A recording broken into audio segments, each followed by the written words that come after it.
It's Independence Day at Progressive Field, and expect plenty of fireworks as the first-place Tribe squares off against the Bronx Bombers, who sit atop the AL East.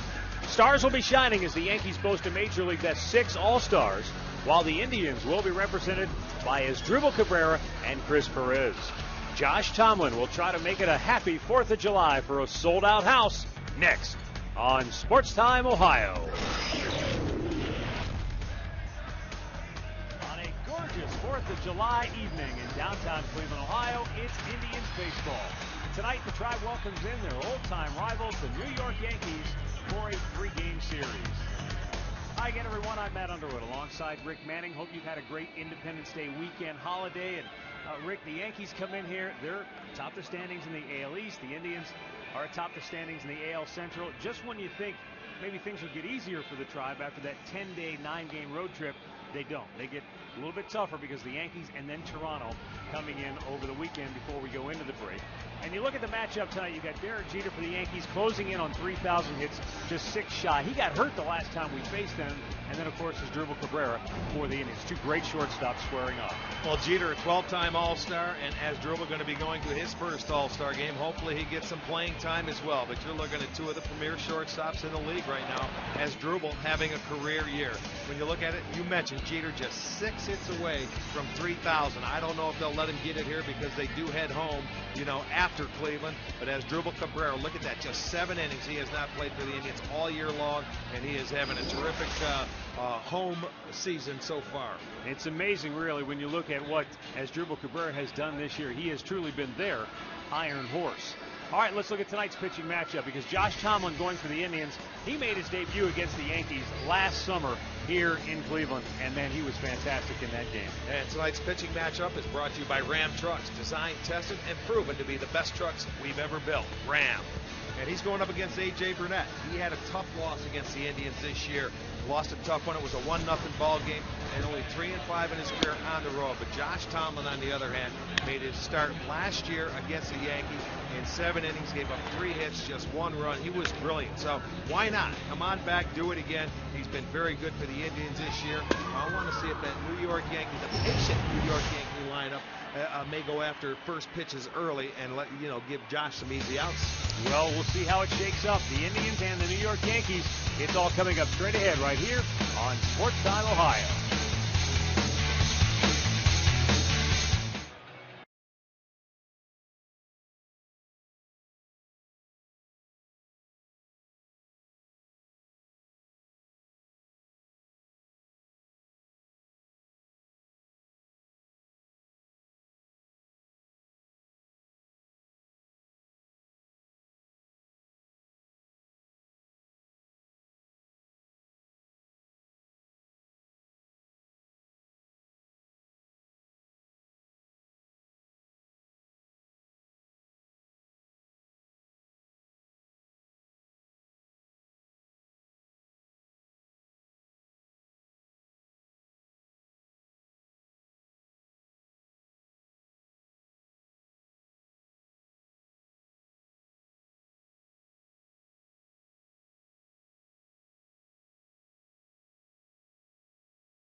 Oh, I'm sure there are lots of folks barbecuing in the backyards, in the parks, wherever you may be on this absolutely picture-perfect Independence Day. Indians and the New York Yankees, longtime traditional rivals from the old days, are reacquainting themselves with one another, and they've got a great 4th of July history as well. We'll get into that more as the night goes along. Indians have taken the field. Let's get a look at the starting lineup for New York. For manager Joe Girardi, Derek Jeter off the DL and in the lineup leading off. Then it's Granderson and Teixeira, followed by A-Rod, Robinson, Cano, Nick Swisher, Jorge Posada, Russell Martin, and Brett Gardner hitting ninth. Josh Tomlin making his 17th start. Josh is 9-4, looking to get win number 10 tonight. He has pitched 102 2/3 innings, 58 strikeouts. He is 6-1 in this ballpark. And his very first start came about a year ago against the New York Yankees, and it was a dandy. 7 innings, 3 hits, and he gave up 1 run. Josh Tomlin's first pitch runs in off the plate for ball 1. Derek Jeter was injured when the Indians played in New York. He had the calf strain that sidelined him, immediately went to the DL, and this is his first game back. Slow tapper hit toward third. Lonnie Chisenhall can't come up with it. And Jeter is aboard. I think right there Chisenhall tried to peek a little bit and didn't look that ball into his glove. He had time. And boy, I'll tell you what, you take a tester if you're Derek Jeter just coming off the DL. And he had a calf strain, and you can see where Chisenhall peaked a little too early. It'll go as an error. But he got out of the box very well, got down the line. It'll go as an error. And it will bring up Curtis Granderson.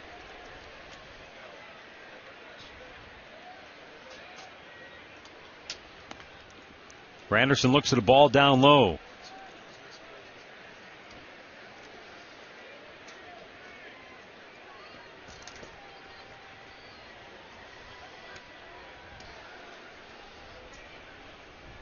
Tomlin deals.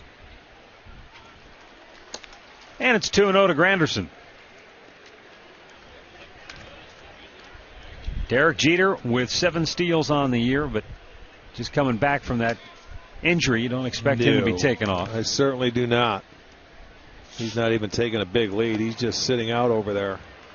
Maybe on a full count or something like that, to start the runner, but he's not. I don't think they would test him this early.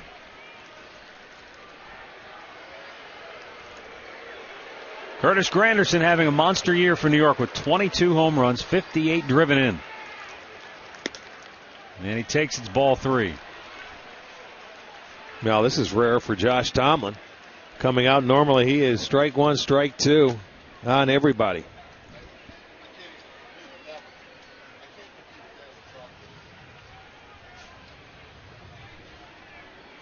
And he missed up high, ball 4. So the first 2 Yankees reach to start the game.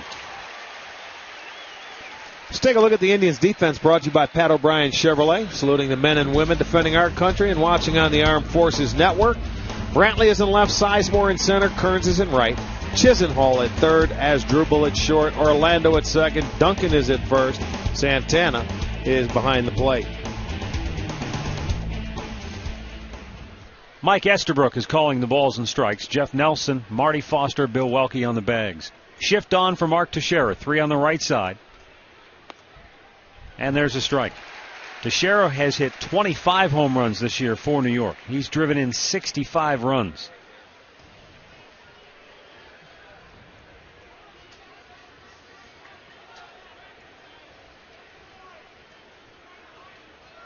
Tomlin with the 0-1. And it's a little bit inside to even the count. Well, you would think this is a half an hour earlier start time, and it looks like it may have a little effect with the pitcher still in the sunshine, hitter in the shade.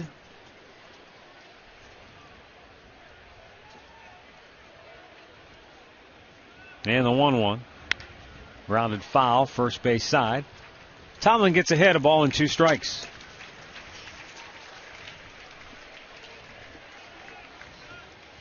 Now Mark Teixeira having a big year offensively, despite the fact he's hit just .243 for average.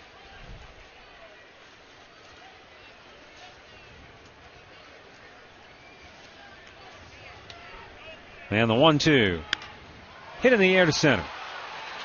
Grady Sizemore circles under that. And the runners have to hold. 1 away. Let's take a look at the injury report tonight. And for the Indians, of course, Fausto Carmona, after taking the tumble in Cincinnati. Shin-Soo Choo had surgery on the thumb. Talked to Matt Laporta today. He took batting practice before the game. Feels like he's getting very close to being able to return. And a long list of banged-up Yankees. Derek Jeter just coming off the DL tonight. Phil Hughes will return from the DL to pitch the series finale here on Wednesday. So 2 on, 1 out, and Alex Rodriguez to the plate.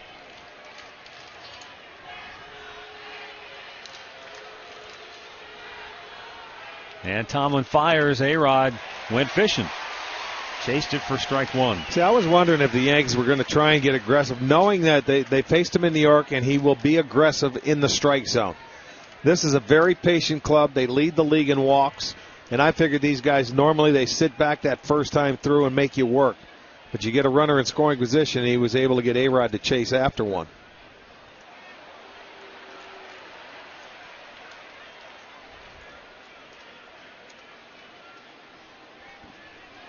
Joe Girardi in his 4th season at the helm.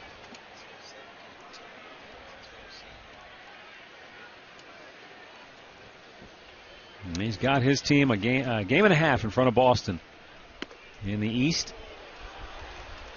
Actually 2 full games at the moment. Red Sox lost earlier today, snapping their 4-game win streak. Toronto was out to a big early lead and had to hold on at the end.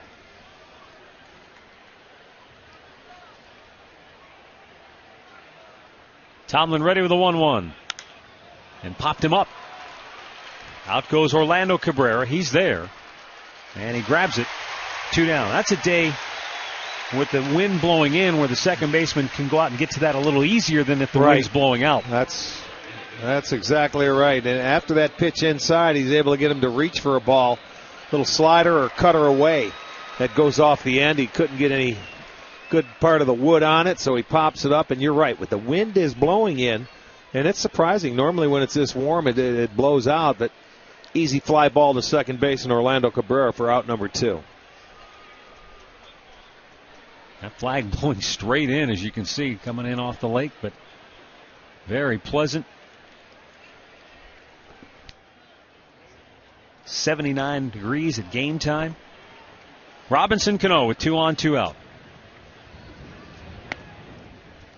Now this is where the Yankees have the kind of lineup that can wear a pitcher down, because you get through Teixeira and A-Rod, and just when you think you can take a breather, you've got Robinson Cano who can do as much damage as anyone. Well, there's never a breather in this lineup. They have 4 guys with over 50 RBIs and over 50 runs scored. They're the only team to do that.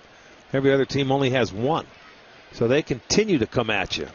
And if it's not the first inning, then that lineup turns back over again. You're going to face them 4 times, so you have got to make quality pitches. Carlos Santana took that foul tip, nailed him behind the dish, and he needs a little time to gather himself.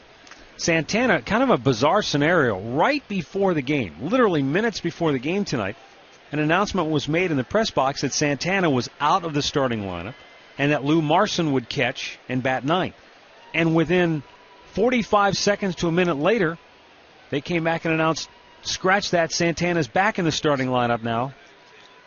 Disregard what we announced earlier. So that was kind of a strange, rather quick turn of events. It was.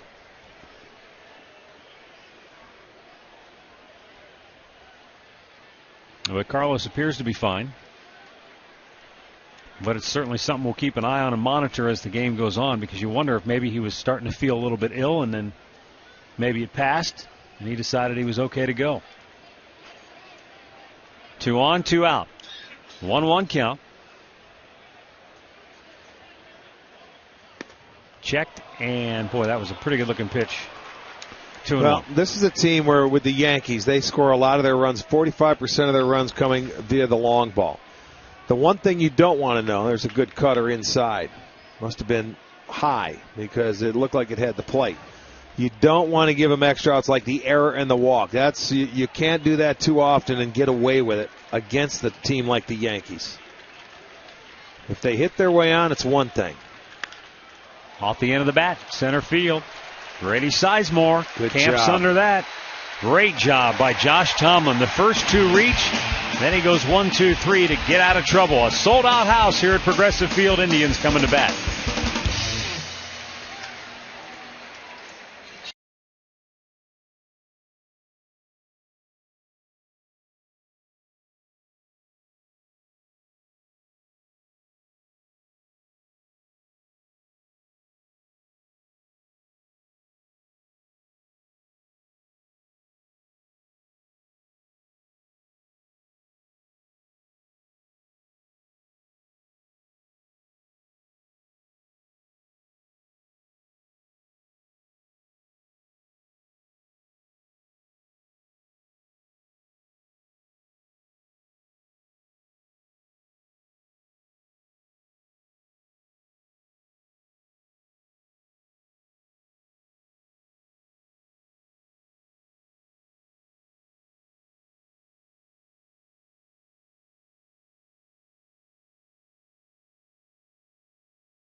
Back here at Progressive Field, although that's not actually at Progressive Field.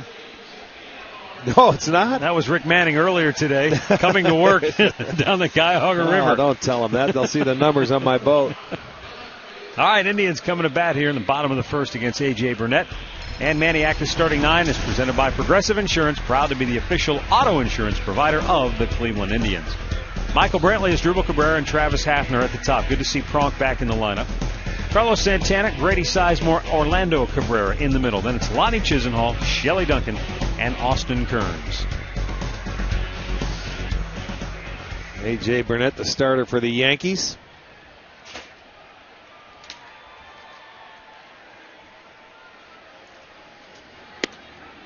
And Michael Brantley takes a strike.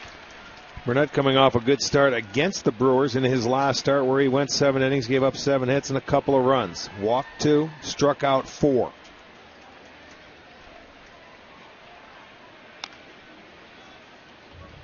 This guy, when he is on, Matt, he can be awfully tough to hit. Doesn't give up a lot of hits, but occasionally he can get out of whack with his mechanics, and he can spin on the baseball, and it's tough for him to throw that curveball. You'll see a lot of wild pitches.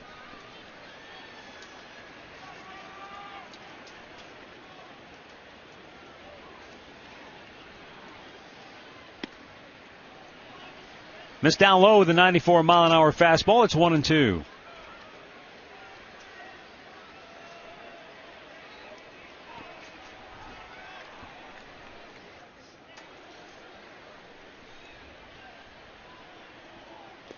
Downstairs, you see Burnett has that slight turn in his delivery where he almost shows his number to the hitter right before he comes to home plate. That's the pitch you want to lay off of if you're an Indian hitter, if you can do it, that curveball. If he's throwing it for strikes, you're in trouble. It's going to be a long day for you. But if you can lay off of that pitch and make him throw it for strikes. When we were in New York, he had a great curveball that day. Yeah, he did. He was tough. And Brantley's out looking to start the ball game. Let's check out the Home Depot defense for the New York Yankees. It's Gardner in left, Granderson in center, Swisher is in right. A-Rod at third, Jeter at short, Cano at second, Teixeira at first, Martin is behind the plate. More savings, more doing. That's the power of Home Depot. There you look. 18th start for Burnett, 8-6, 106 innings, 85 punch-outs. Way outside to his Drupal Cabrera, who has homered 14 times. He's driven in 49 to go along with 21 doubles.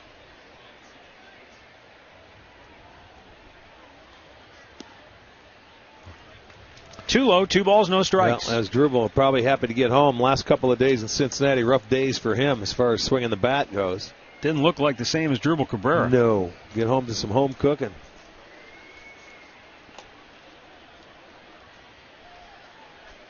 The 2-0 pitch. Off the end of the bat, That's but it's perfectly placed about. into right field. A one-out single for Drupal Cabrera. The friendly confines. Yeah, he went 2 for 13 in that Red Series, but all told, 9 for 36 on the road trip. Well, and that's what you do. This one a little off the end of the bat, but, you know, you get home, he's hitting .318 at home this year, and it just feels good to get in that batter's box where you're very comfortable. Stops an 0 for 6 for Cabrera. And it brings up Travis Hafner, who had a pinch hit single yesterday, drove in a run. But he's just happy to know that he's going to be back in the lineup getting 4 at-bats every game now. Isn't that the truth? Only 5 at-bats with a walk on that trip. He was 2 for 5, but, man, when you're used to getting 4 at-bats a day. That brings us to our great clip of the game from yesterday in Cincinnati. This is one of those hits that you talked about that he had on the road trip. And that was a big hit at the time because the Indians were playing catch-up, and he drives in a run. Scoring Shelley Duncan. Relax, you are at Great Clips. That made it a 7-5 ball game right there. Hafner's hit in 11 of his last 16 games. You know, the toughest part of the whole trip was, you know, Hafner wasn't going to play first base or put a glove on, and he was only going to pinch hit, and you lost Chu on the very first game, Friday night. So you take him out of that lineup, and you only have Hafner for pinch hitting duties. That was remarkable what they did after they got swept the first 3 games by San Francisco. They were able to come back, win the series in Arizona 2 out of 3, and win the series in Cincinnati. I'll tell you what, that's grinding away. That ended up being a very good road trip, I think. No doubt about it.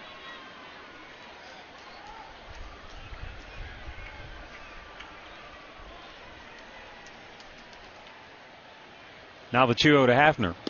Takes a strike. I think that's why on the flight home yesterday, and albeit from Cincinnati to Cleveland, it's a rather quick one. But normally after a loss, at any point during the season, you know, heads are down, guys are feeling it, you know. But I think the way they battled back on that road trip, it was, even though they lost yesterday, it was a pretty good positive feeling coming back home to Cleveland. Well, it should have been. You won the series. That's what you shoot for. They had a chance for a sweep. They didn't get it, but they battled back offensively as well. In the dirt, and Cabrera takes off Martin's throw. Got him. Just barely. Martin got on that ball, and he throws well. Made the perfect throw to Jeter, and he was able to tag him before the hand got in. Initially when he took off, I thought it was the right thing to do. But look at that ball only gets about 2 feet away. Martin was on it, boy, like a cat on a mouse, and he got rid of it with a perfect throw and gets him.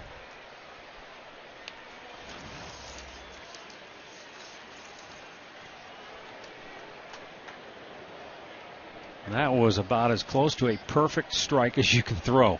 Well, there's another belt. We got to put that on the list. He went in head first. It's number 4 this year.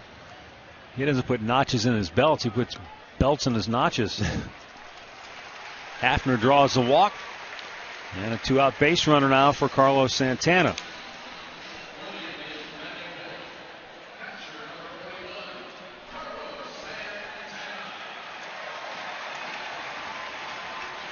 It's going to bring up Carlos Santana now, who was in, then out, and then back in the starting lineup just moments prior to the game today. .227 average on the year, a dozen homers, 15 doubles for Santana.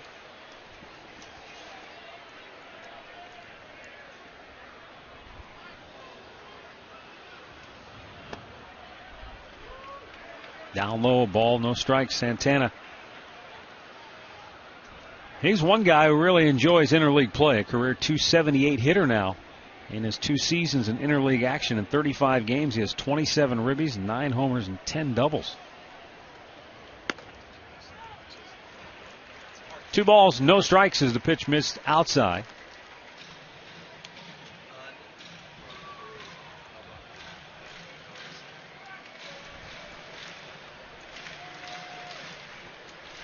Russell Martin appeared to be quietly arguing with Mike Estabrook about the location of that 1-0 pitch. He felt it was a strike. He gets the strike call here, and it's 2-1.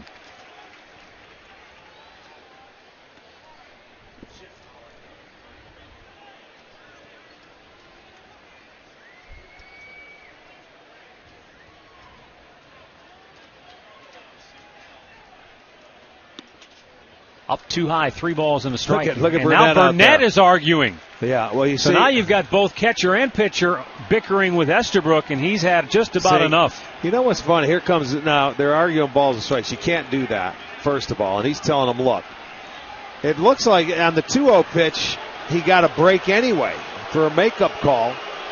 Now he's coming out to stick up for his pitcher and catcher. And Burnett just doesn't agree with the strike zone. It's plain and simple. Now the umpire at first base, Jeff Nelson's going to walk out and talk to him. Well, I thought the strike zone was a little stingy in the first when Tomlin was out there. Well, that's exactly what they're doing. They're looking and saying, what's a strike here? You know, normally pitchers and hitters will make adjustments to zones as the game goes on. There's one. He felt it was on the plate and it wasn't too high, obviously. Look at him. Where is it? What, are you kidding me? He's looking at his catcher. He really didn't say anything. He just wanted to know, let me know what's a strike. And, you know, his catcher's going to do that too. But you're right. Tomlin threw a pitch in there. If this is going to be a hitter's strike zone tonight like it looks like it is, it could be a long night.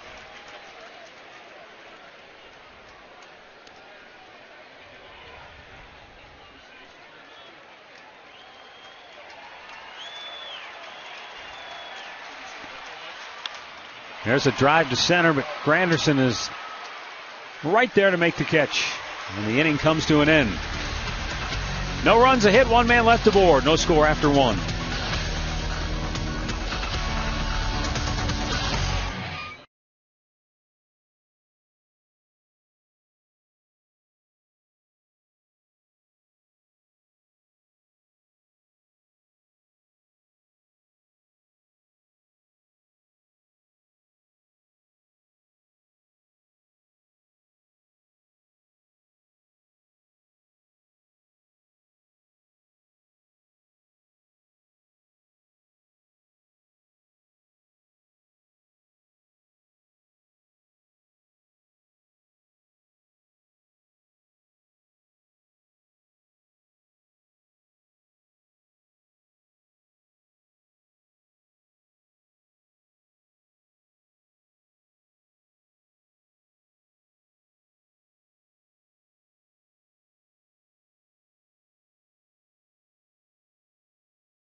Ohio Toyota dealers and by AT&T.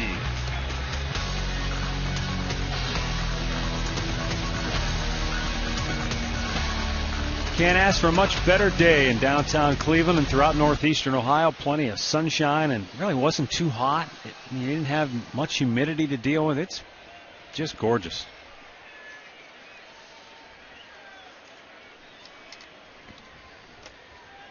Nick Swisher will lead off for New York here in the second. Then it's Jorge Posada and Russell Martin.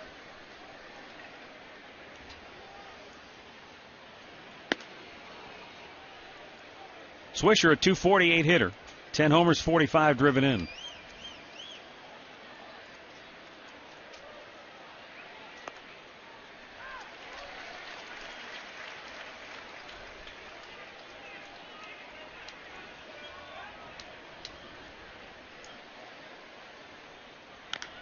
Off his foot.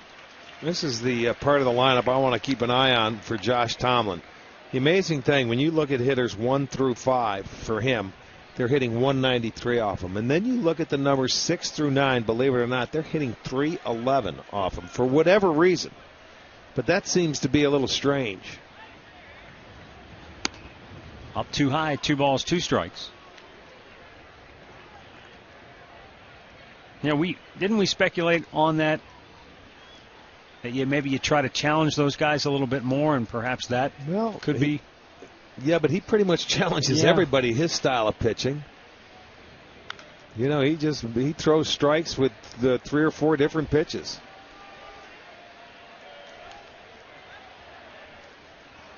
And every year there are those stats that kind of have you scratch your head and you really can't figure them out. Now the 2-2. That's the way it's going to be all night. This guy's strike zone is going to be very small. Well, and that's probably one of the toughest pitches to get called to strike, are the pitches on the inside part of the plate. You see how Santana's glove did come down. He tried to bring it back and frame it. That's a tough pitch to get called anyway. Swisher's out looking on that pitch, and now he's got them both talking to themselves, hitter and pitcher. Well, you make adjustments. You go through that first time through, and if the pitcher knows he may be calling the low pitches, not the high pitches, you make adjustment as the game goes on. But that pitch right there, what's wrong with that? That's right there at the knees. It had plenty of plate. That's not low. It had the dish. You got nothing to argue about there as a hitter.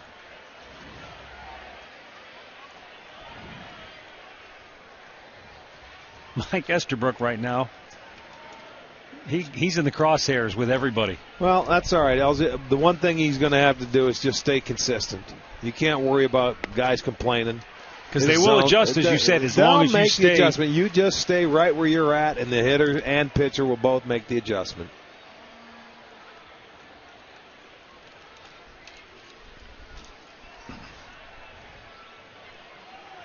Posada lines one to right field. Austin Kearns had him played perfectly. 2 down.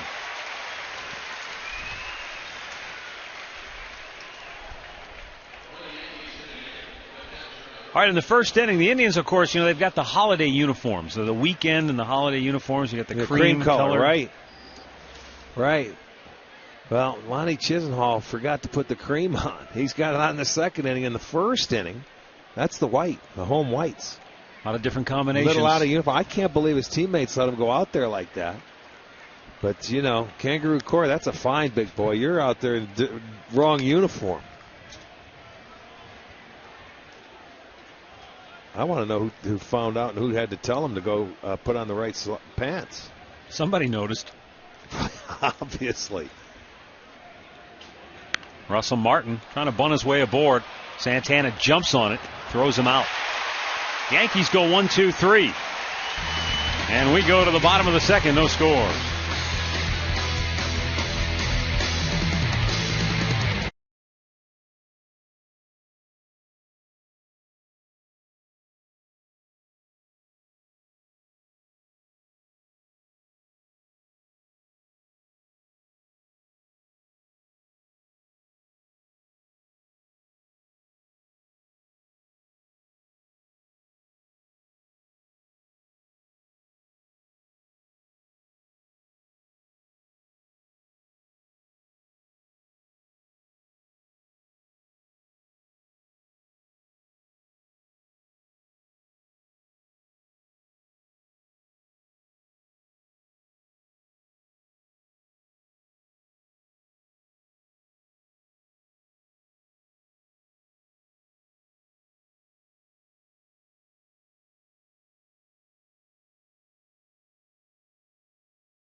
Independence Day in northeastern Ohio.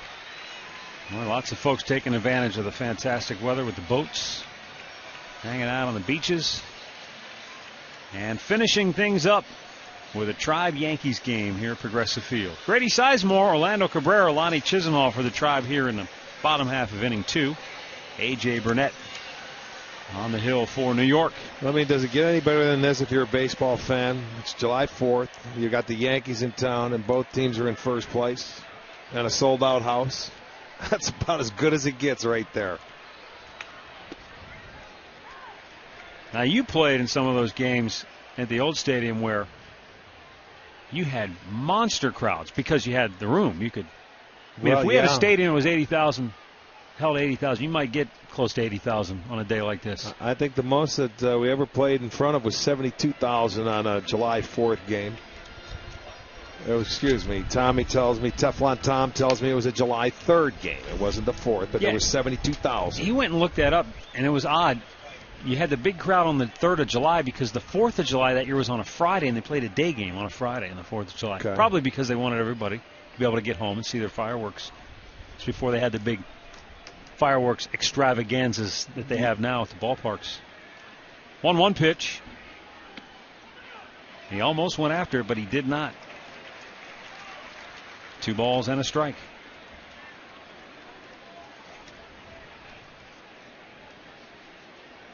Grady, 8 homers, 24 driven in, 18 doubles on the year.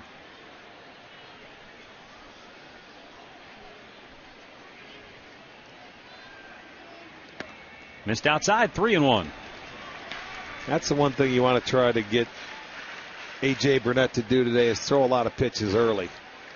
If you can. Work him deep in the count. I want to see what pitch he has to go to when you get into hitters' counts. Line towards center. But Granderson able to make the catch. Out number 1. Well, that's what you look for right there. How about a little 4th of July trivia? Brought to you by AT&T. 3 pitchers have pitched a no-hitter and have 100 or more career saves.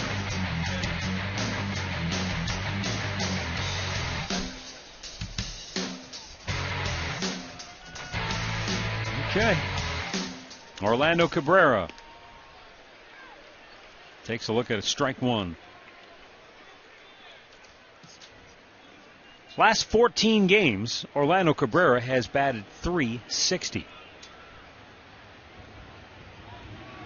And the last time the Indians faced these Yankees in New York, Orlando Cabrera reached his milestone of 2,000 career hits on June 12th. That hit off Freddie Garcia.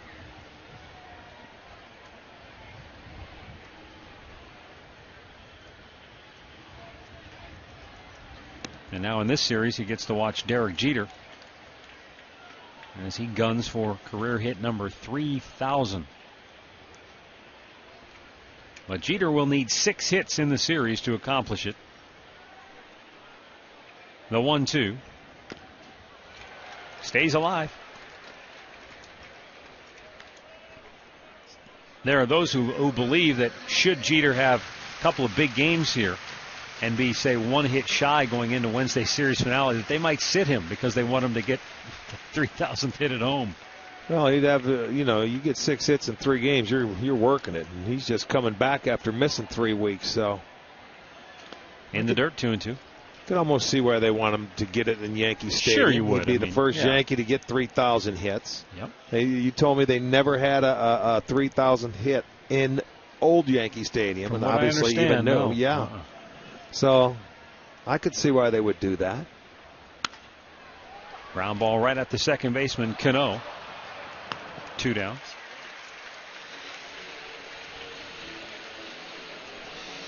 Two down, Lonnie Chisenhall coming to the plate. And for more on the Indians' rookie third baseman, here's Katie Witham. Well, Matt, Rick Chisenhall's been up here in the majors for just about a week, and he told me the biggest help has really been having rookie Cord Phelps up here alongside of him. You know, those two were roommates back in Double-A, and he said it's really just given him a better sense of what to expect and help him adjust a little faster. Now, clearly, Cord forgot to tell him about the pants today, but the biggest piece of advice has been not to try to do too much while he's up here, and he says that's helped a ton. It certainly helps when you dress the right way, though. You just need a butler, that's all.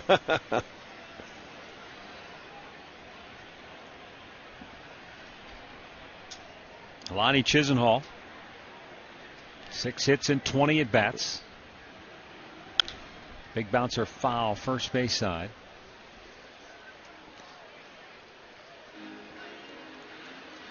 Well, it does help too when you get to the big leagues and you have somebody that you came up through the minor leagues with. Makes you feel much more at home. And you notice they say roommates. They have roommates in the minor leagues. You get to the big leagues, you get your own room. Now the 0-2. Ran it up high and he popped it up right at the dish. Indians go in order. And after 2, there's no score here in Cleveland.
Back here, top of the third. Want to remind you to stay tuned later in the game to see our Miller Taste Greatness moment.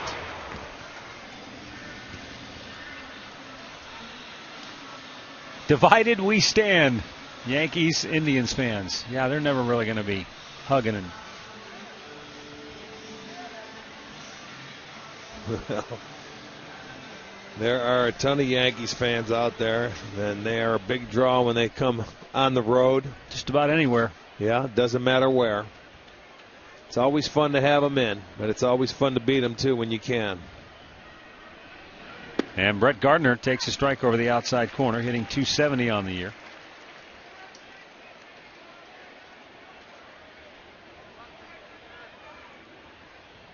This is the guy that had a pretty good series when we were in New York. At the knees, a strike. It's 0-2.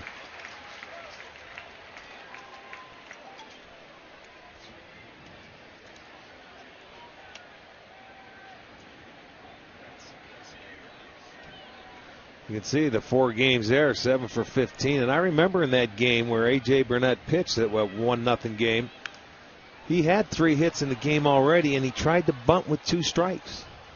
And remember, he bunted that foul and struck out, and that was leading off the 7th inning. That was the Monday game. Almost like he tried to outsmart everybody, including himself. Well, he did, because they ended up getting him out. But I mean, he had a great game. Had 3 hits prior to that. Well, that's called a ball. That looked like a pretty good pitch itself. 1-2 the count.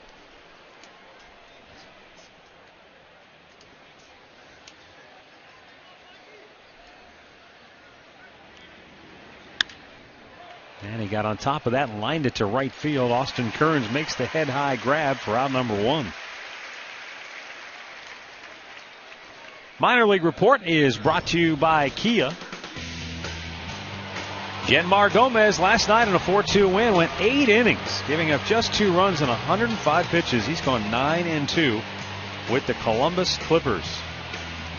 How about that rotation? Zach McAllister, David Huff, Scott Barnes, and Gomez have combined to go 32-9 with a 3.12 ERA. Yeah, that's Scott that's Barnes, some kind of Rick. Staff they have going. Scott Barnes, the left-hander, has not allowed more than 2 earned runs in 8 of his last 9 starts. Has a 2.11 ERA during that stretch. David Huff 5-0 in his last 5 starts with an ERA just over 2. So yeah, they're all dealing, and that's why Columbus is 30 games above 500. They're 57 They and have 27. more wins than any team in baseball, from top to bottom, major leagues all through the minor leagues.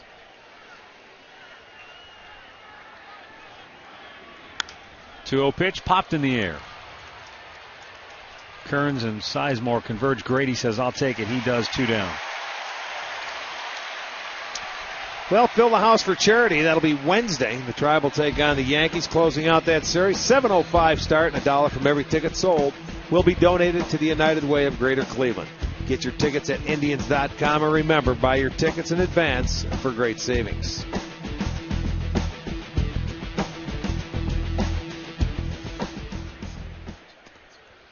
Curtis Granderson walked his first time up.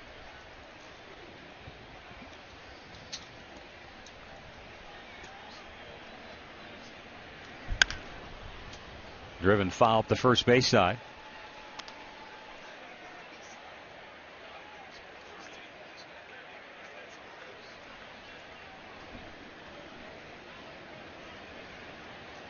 And the 1-1. Rope foul, almost the same spot. 1-2 the count.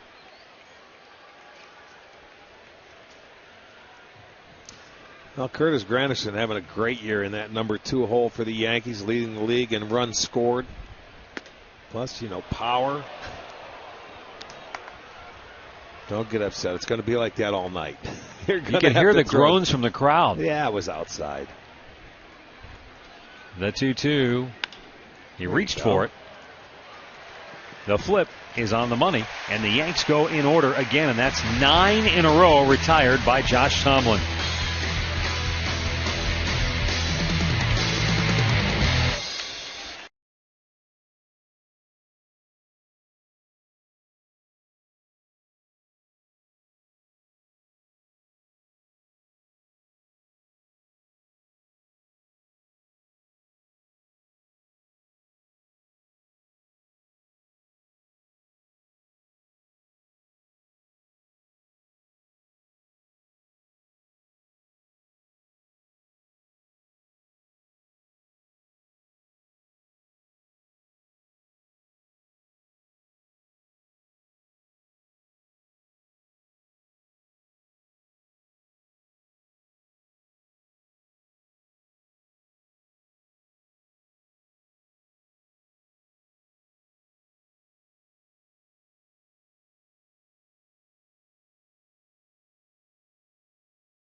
Gorgeous day here on the shores of Lake Erie.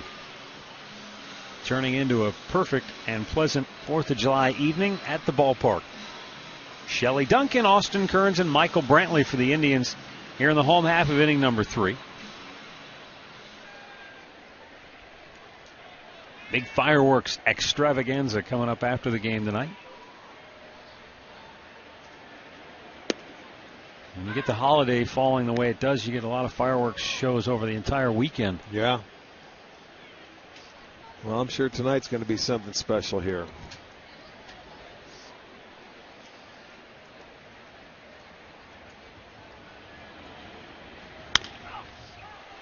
Big bouncer towards short. Derek Jeter off balance throw gets Duncan one down. Let's check in once again tonight with Katie Witham. Well, guys, we have a spectacular fireworks display on set for tonight, the 4th of July, but also we've got fireworks again this Friday, July 8th, when the Indians take on the Toronto Blue Jays. You can get tickets starting at just $8. Log on at Indians.com right now. Also, it is half-price student ID night. It is going to be a great night, so get your tickets now for Friday, guys.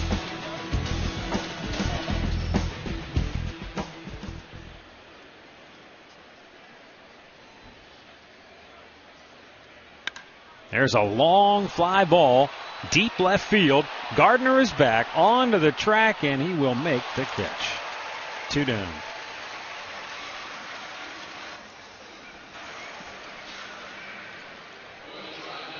Back to the top of the order, Michael Brantley, who was called out on strikes to begin tonight's ball game for the Indians. Tribe happy to be back home, that's for sure. They've played just 38 home games this year in the American League Central Division. Only Minnesota has played fewer games at home so far. But they'll be making up for that with these last 7 here at home going into the All-Star break.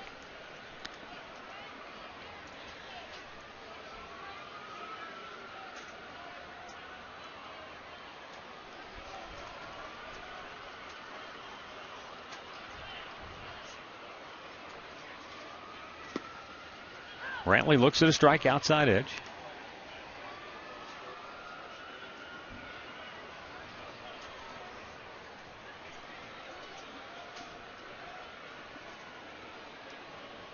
No score. Home half of the third. 2 down. Bases empty in the 1-1. Michael almost chased after it, but holds up. Tips the count back into his favor. Brantley, who was having some struggles offensively on that last road trip, has hit in his last 4 games coming in. He had the one big hit Saturday, 3-run home run. Slowly tapped towards second. And a 1-2-3 inning for A.J. Burnett. And he's retired 7 straight Indians hitters. No score after 3.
Lead off the 4th inning for New York. He flied to center his first time up.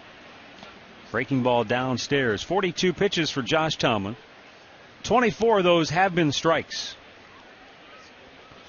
He's had them out on the front foot a few times, hitting balls weakly to the outfield. That ball's popped up again. And here is Austin Kearns in right field. One down in the fourth. Log on to STOHD.com and you can buy a $20 gift card from Johnny Malloy's in Lakewood and get one free.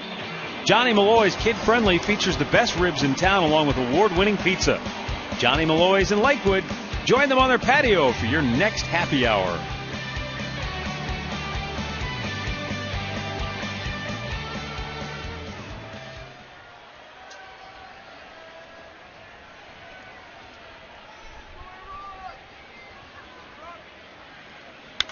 Bounce toward third. Lonnie Chisenhall slings it over, 2 down.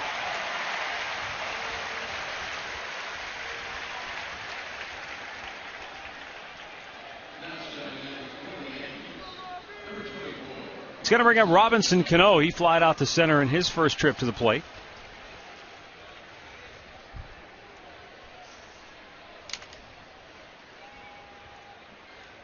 He'll start his second straight American League All-Star game.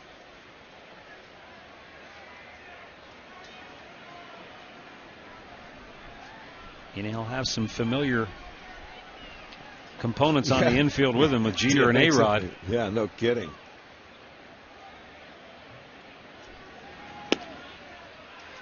And a strike call to Robinson Cano.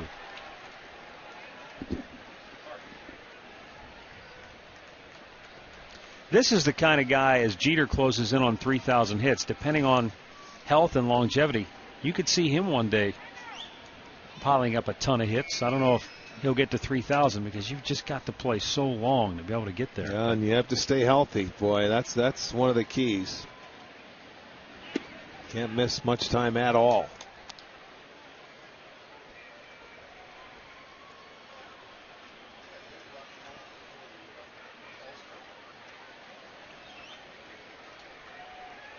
But, you know, he's the kind of guy, you get 200 hits a year like he's done in back-to-back years. You can pile them up in a hurry. 204 in 09, 200 exactly last year. First Yankees second baseman ever to record back-to-back 200-hit seasons, and the first in the majors to do it since our buddy Carlos Baerga did it in the early 90s.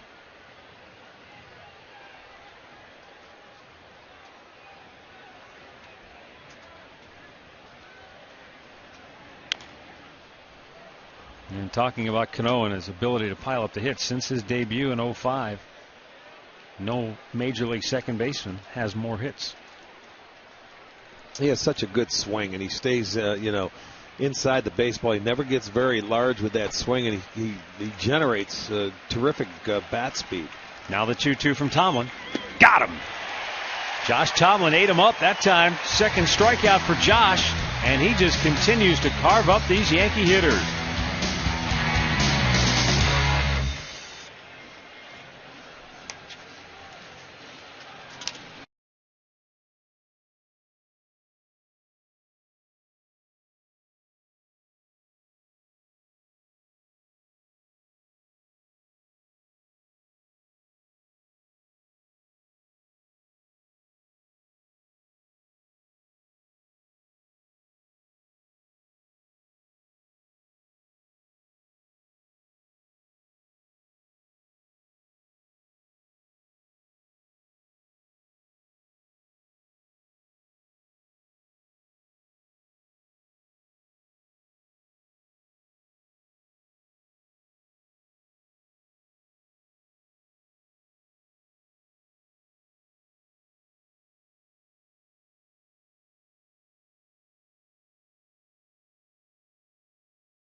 No score. Bottom of the fourth inning at Progressive Field as Dribble Cabrera, Travis Hafner, and Carlos Santana due up here for the Tribe.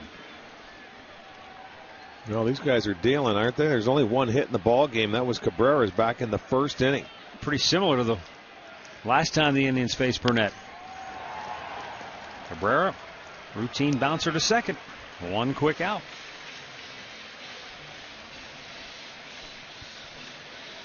Send along some birthday wishes. Margaret Rail of Hamden, Ohio is 97 today. Margaret, happy birthday. Gene Williams of Port Clinton is 85.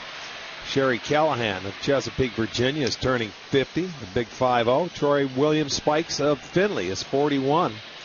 And Justin Christ of North Homestead is turning 8 today. Happy birthday to each and every one of you.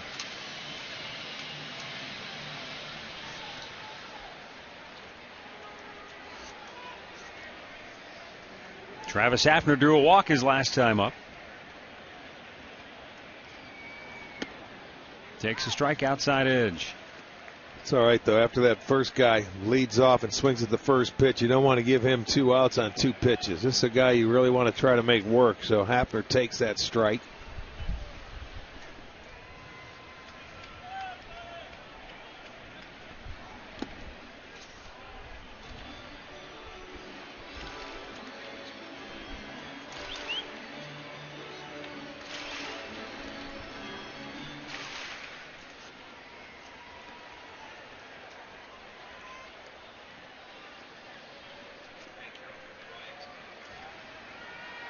Now the 1-1.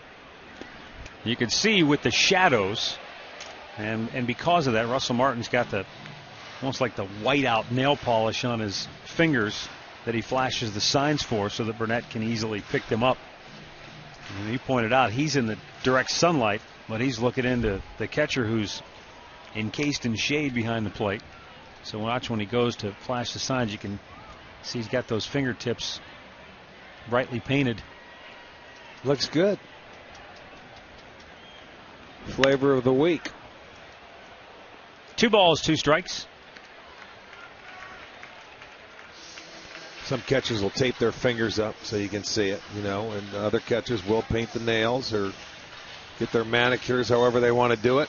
Almost like a knuckleballer will take such good care of his, well, he has to, or a knuckleballer, keep your fingernails strong. The 2-2. Hafner fouling it away.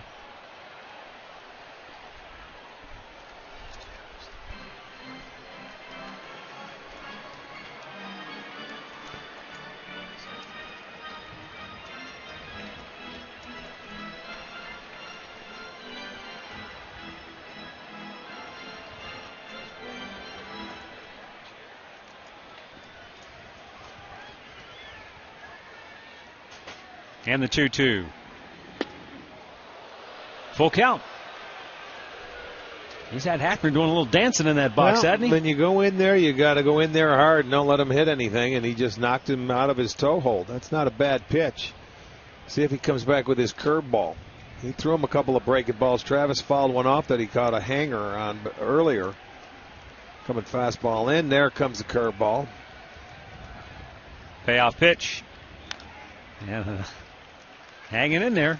Hafner looks frustrated with himself. No, that's the one thing you try to do. If you can get a piece of that good curveball and stay alive until hopefully you maybe get another fastball here and he makes a mistake with it.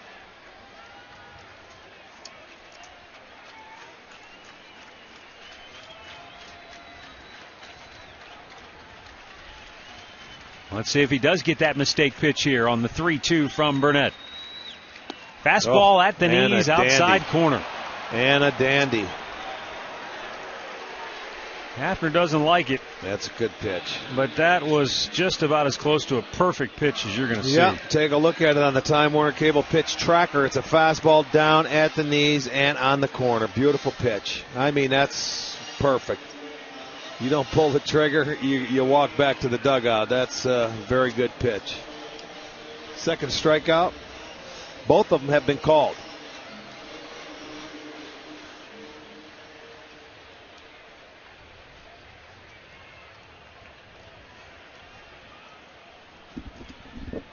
Santana squared to bunt. takes a pitch up high.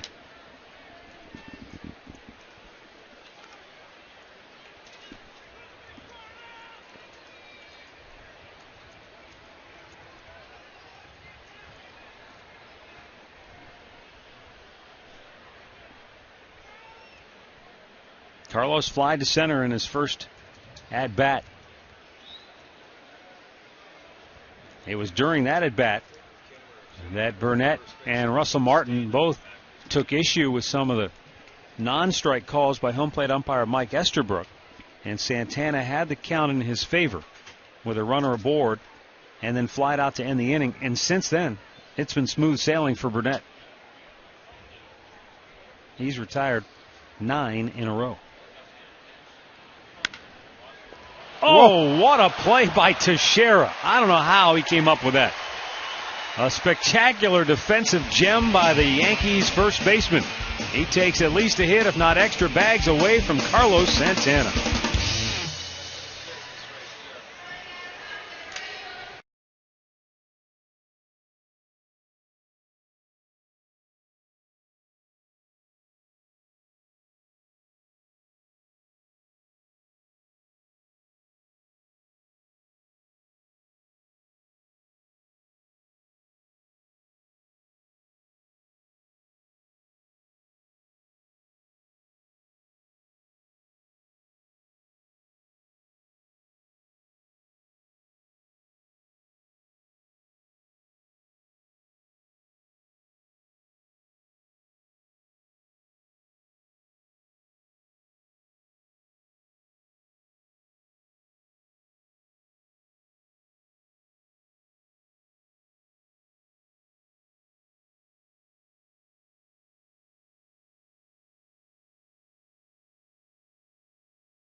Proud to fly the Cleveland Indians.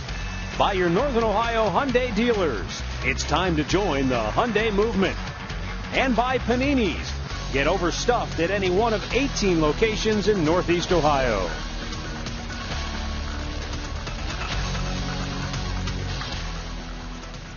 Well, this Independence Day here at Progressive Field has turned into a standoff between A.J. Burnett and Josh Tomlin. The Yankees right-hander has retired 10 straight Indians hitter, while Tomlin, as you see there, has retired a dozen straight Yankee hitters. Nick Swisher, called out on strikes his first time up, steps in. And a breaking ball in there for strike one. And I think what we were talking about earlier, the adjustments have been made, by pitchers and by the hitters. And now Swisher still not happy. Well, there's that adjustment right. He had a problem with him first time up. He quietly just steps back and speaks his piece, and he has a legitimate beef there. That ball looked like it was outside.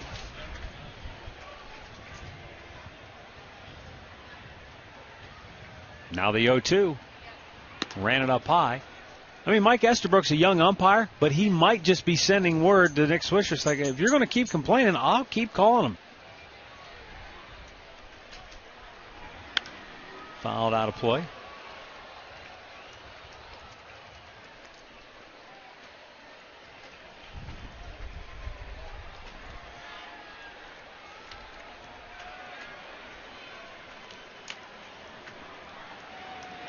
Broke his bat.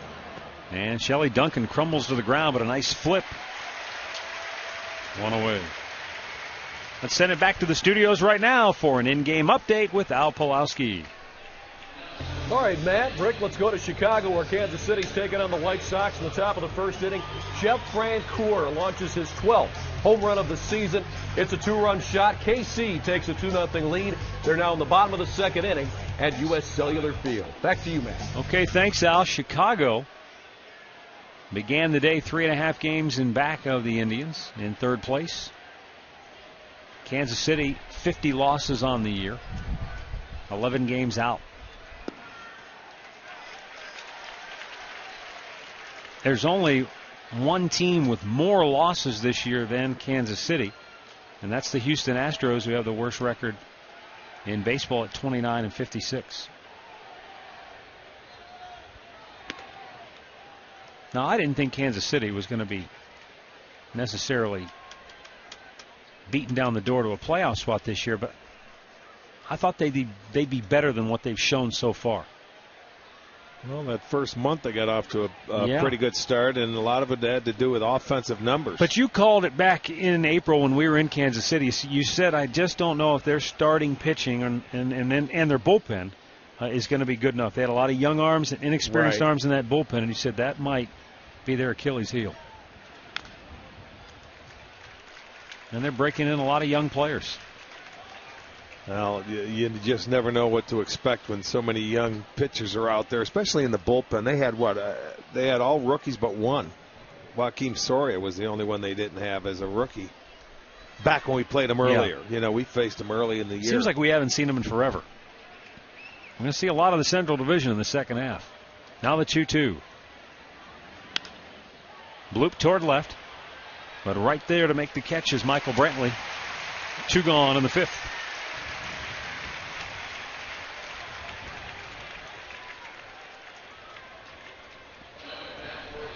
Send along a happy anniversary to Mr. and Mrs. Harry Hawkins, celebrating their 59th wedding anniversary from New Waterford, Ohio. So, happy anniversary. 59, congratulations.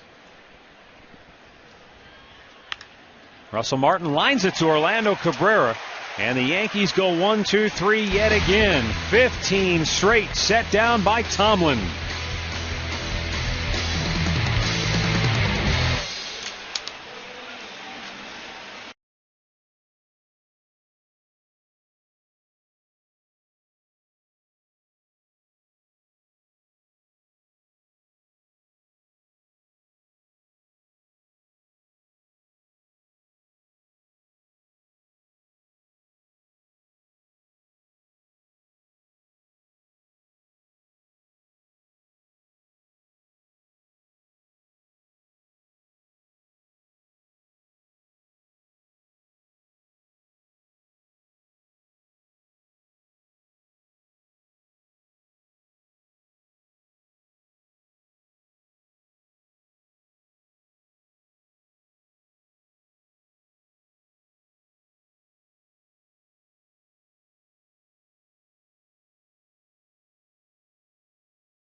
Yankees locked in a scoreless duel here, bottom of the 5th inning. You see there, the Indians have the only hit of the game. That came in the first inning when Asdrubal Cabrera got a base hit off the end of the bat into right field. The next man up, Travis Hafner, drew a walk.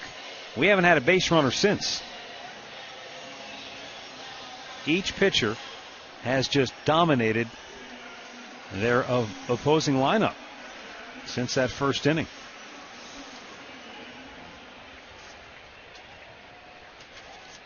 Grady Sizemore lined out to center. his first time up.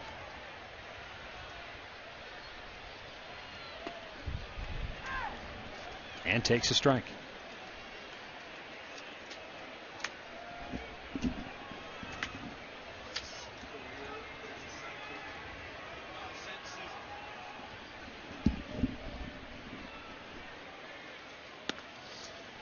A.J. Burnett has made 6 starts against the Central. This is number 7 coming in, and he is 2-3, but his ERA is at 2.21, so he's pitched very well. But the Yankees as a team, they're only 1 game over. They're 11-10 against Central Division foes. They've really made hay in the interleague play and also against the American League West, where they had 13-5 records against both the National League and the Western Division. Our scoreboard update brought to you by your Northern Ohio Ford dealers and the all-new 2012 Ford Focus. Ford, drive one. Little tapper foul over toward the Yankee dugout. And the count evens at 2-2.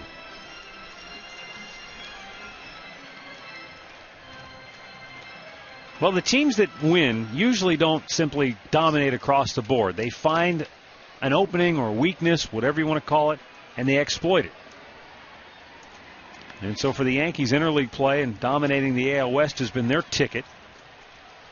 For the Indians so far this year, they played very well in interleague play. And they played very well at home. I mean, that's been their...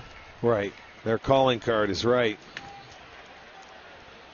Well, you go back and you won 14 straight starting out the year after you lost your first 2. Then you come back and rip off 14 in a row. They got off to such a good start. Now it's just, go out there and keep your head above water. Just fouled on the right side.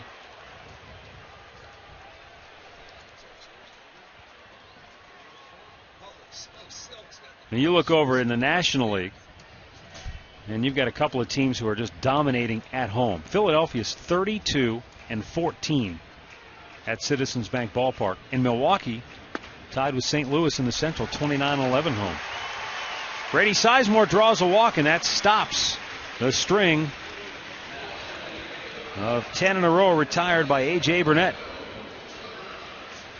Well, the Indians host the Blue Jays on Saturday, and the family can enjoy pregame Kids Fun Day activities along with the food and performances from other cultures at the International Festival. Following the game will be a fireworks show as well that's set to a British Invasion soundtrack. So tickets starting at just $8. Visit Indians.com. Bounce to third. A-Rod had trouble getting it out of his glove. Goes to second for one. That's all they get. His Sizemore got down on top of Cano in a hurry. And so instead of the double play, the Indians have a runner at first with 1 out. Just that little bobble where A-Rod couldn't get it out of his glove had enough to do where Cano couldn't turn the double play. Because it's just, it doesn't look like much. It's a half a step right there where he reached in, just didn't get it. That gave Grady enough time to get down onto the feet of Robinson Cano, and he wasn't able to make a throw. So, you look at it this way. Hey, that could be an extra out in the inning. And in a game like this, maybe you can take advantage of it. Sometimes the double play not turn are the ones that come back to haunt you. Toss to first. Back standing is Orlando Cabrera.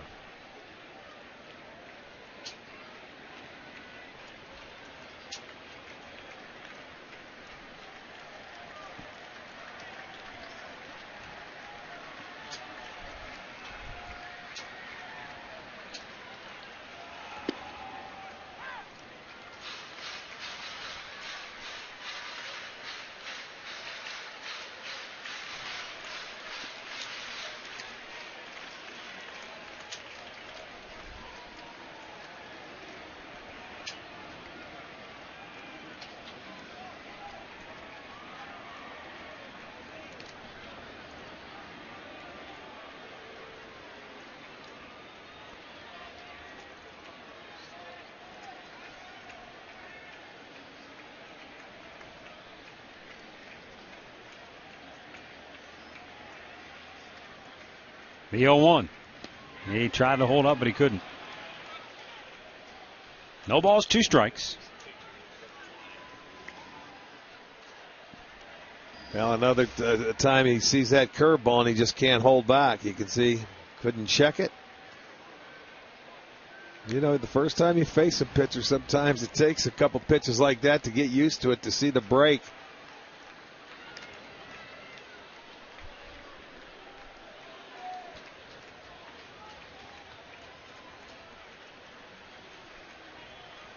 The name of the game is adjustments. 2-strike pitch. Downstairs, able to lay off. There you go. You get the 2 strikes, you need to lay off of it. You see, I mean, the major league pitchers, they will exploit they think you're going to swing at that pitch. You go after it, they'll come right back and do it again. Now, once you prove you lay off, you may get other pitches. The last time they had him down on the count, they ran a fastball up out of the strike zone, and he chased after it and popped it straight up in the air for a foul out. Well, they could do the same thing here after throwing curveball down. That's what they tried. And he lays off. Makes the adjustment, as Beautiful. you say. So now you get yourself back into the count. You're 2-2. Now you just refocus and look for the baseball again and try and put it in play. Not sitting any specific pitch.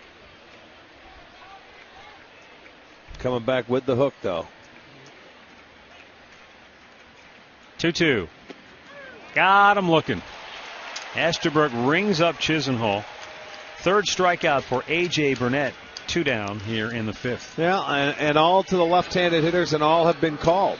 But this time he's not going to bounce the hook. He's going to throw it for a strike. And he just doesn't pull the trigger. He thought he was going to go downstairs with it one more time, but he hits the strike zone, and he is called out.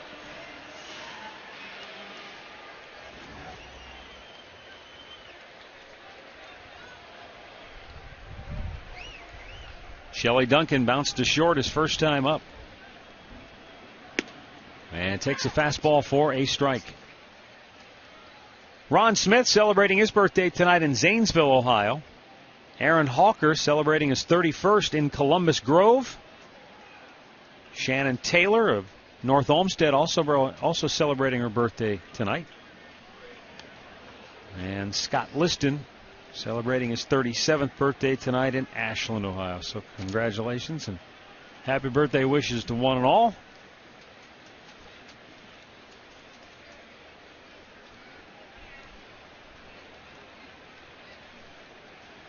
Orlando Cabrera taking his lead at first. He's drawn some interest from Burnett, and another throw over.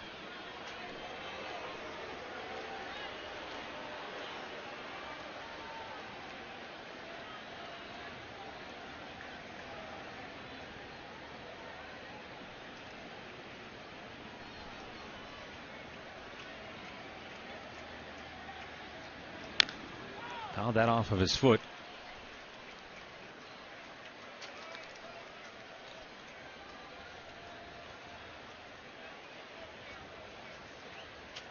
Toronto beat Boston earlier 9-7, a slugfest as the Blue Jays out-hit Boston 13-11 in the game.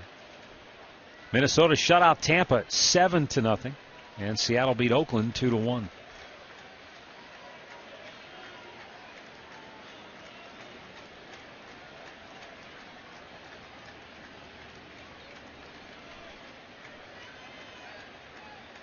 Cabrera takes off, and Duncan fouls the 2-strike pitch over toward the Terrace Club.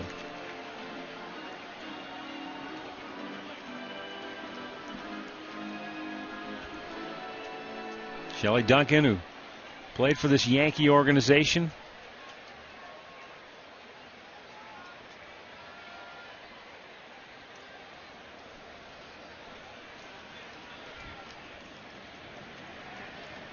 trying to do some damage here with 2 outs and down on the count 0-2. This time Cabrera holds and Duncan strikes out. We've played 5 innings here at Progressive Field, and these two teams have combined for exactly 1 hit.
By Miller High Life.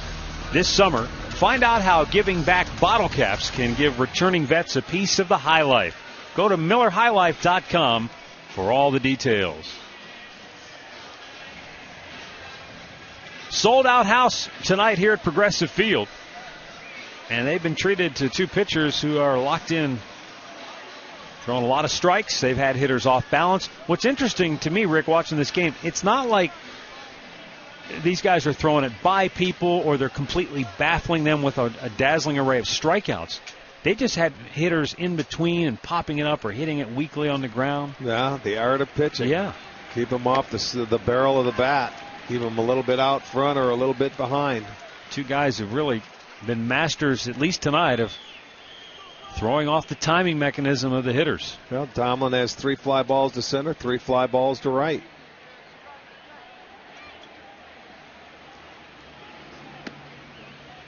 Brett Gardner, who lined out to right field his first time up, has the count even at 1-1.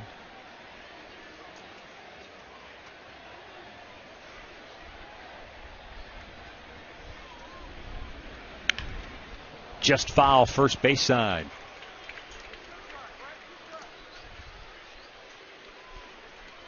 Now, one thing about Josh Tomlin, he has been about as consistent a pitcher as we have seen in a long, long time, as far as, from rookie to this, just his second year in the big leagues. Well, actually, it takes guys usually a while to get that level of consistency, and he seemed to have mastered it already. Down low, 2-2. His first major league start came last July against the Yankees right here. It was July 20th something. July 27th. July 27th. So actually, sure, this is going to be his second year in the big leagues, but actually his first full year when you look at it. That's a good way of looking at it, right? And he just continues to go out there and throw strikes and keep hitters off balance. He's got a feel for the game of pitching, changing speeds and never throwing the same pitch twice. And, as you go through the league, hitters will get used to you a little bit once they face you 3-4 times. But he's done a remarkable job. He goes out there and just continues to throw strikes. Keeps his pitch count down. Swung on and missed. He struck him out. That's 3 Ks for Tomlin. 1 down here in the 6th inning. 16 in a row now set down by Josh Tomlin. And he now has the record as far as we can go back and check. He's pitched at least 5 innings in each of his first 29 career appearances. Pretty amazing. Game recap brought to you by your Northern Ohio Toyota dealers. Wow, that's remarkable. Truly is, and Josh will tell you right there, he's looking for W's after his name. Slowly tapped to third. Lonnie Chisenhall fires it over. 2 down. Derek Jeter 0 for 3 tonight.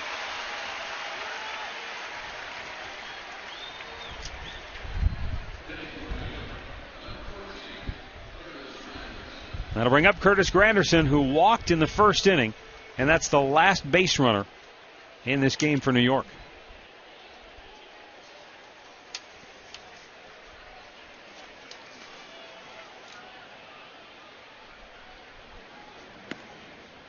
High for ball 1.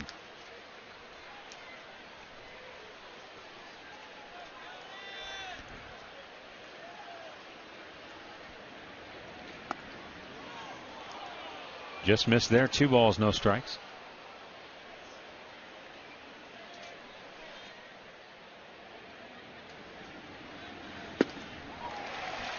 And Curtis Granderson took a big hack.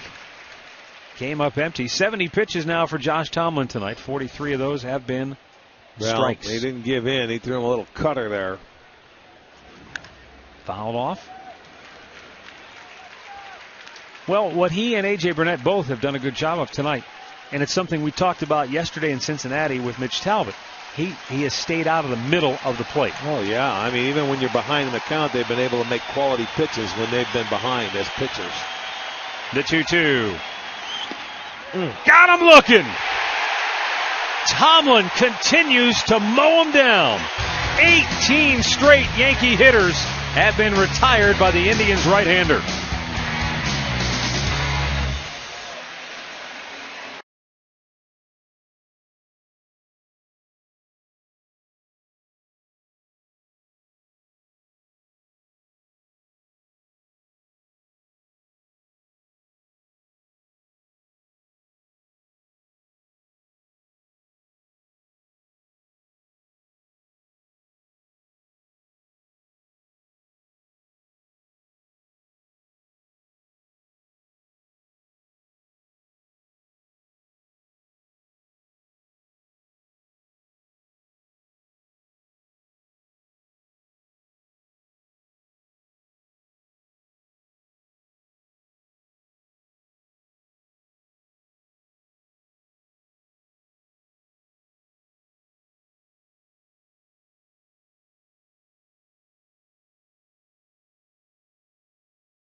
Maximum tonight, Indians, Yankees on this Independence Day.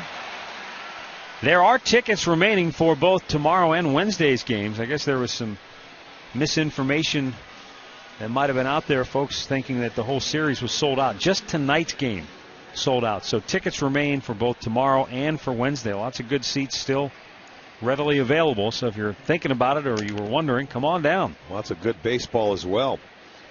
You got CC Sabathia and Carlos Carrasco going at it tomorrow. How about that pitching matchup? Might not be two better pitchers in the American League going right now as far as where these two guys are at, both throwing the ball. Well, CC's got 11 wins, and we've watched Carlos just deal for about a month straight now. There is a guy named Justin Verlander out there, too, that we can't forget, but this kid has been dealing.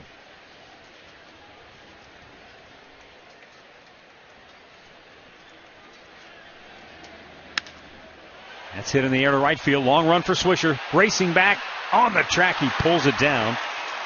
2 away. Austin Kearns might have the 2 hardest hit balls in this game, but both of them dying on the warning track tonight.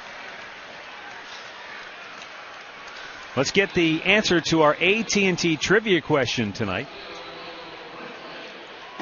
3 pitchers have fired a no-hitter and have 100 career saves. Well, I'm thinking Dennis Eckersley has to be one, right? Dave Righetti's got to be one, too. Rags. Yeah. And Jose Jimenez. Already.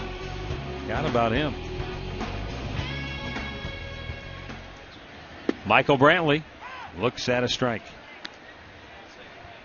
Brantley struck out looking in the first, rounded out the second, his last time up in the third.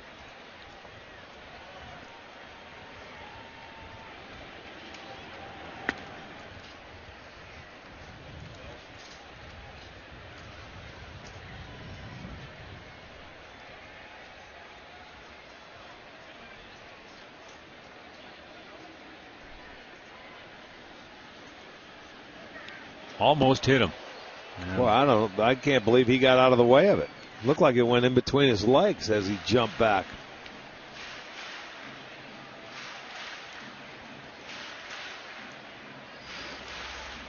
Watch those feet get up and get out of the way. It was close. He's got some spiffy shoes there, doesn't he, Michael? Today, got the blue, the red laces. Well, it's July 4th. Yeah, man. He's going with the holiday apparel. I like it. Red, white, and blue.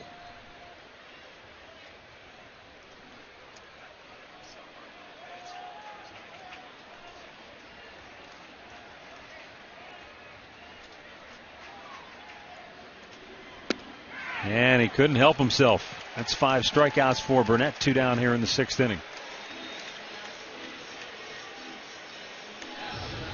Time now for our Miller Taste Greatness moment on this date in 2006 here against the Yankees. The Indians absolutely demolished the Bronx Bombers. They beat them 19-1, one of the worst beatings they've ever experienced on this 4th of July holiday. And, you know, George Steinbrenner's birthday, 4th of July. Right. So Yes, it was. Yes, it is. the Yankees usually played pretty well, but not that day. As Dribble Cabrera 1 for 2, his single in the first, the only hit in this game. Quickly 0-2 the count.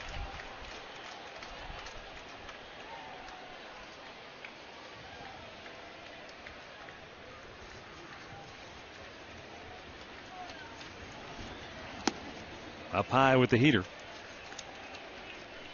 A.J. Burnett has had his moments at times this year, but we have seen him probably at his absolute best.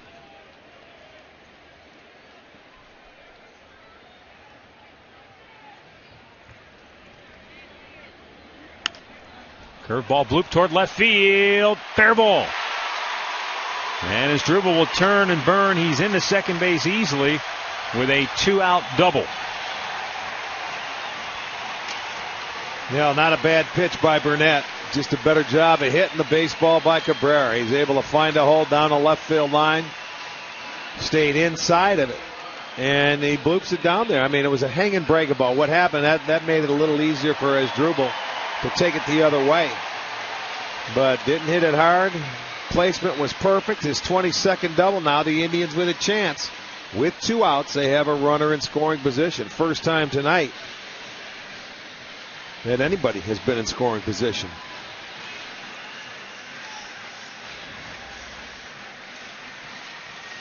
So Travis Hafner steps in. 0 for 1. He walked in the first, struck out his last time up. The Yankees have a quasi shift on for Hafner.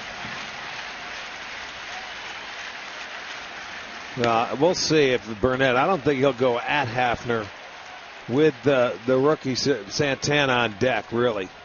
I think if he's going to be careful, it'll be right here in this at bat with first base open. There are 2 outs. You may see a few curveballs coming his way.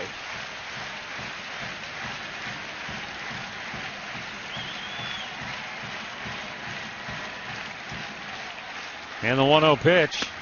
He went at him with a heater. Yeah, he did.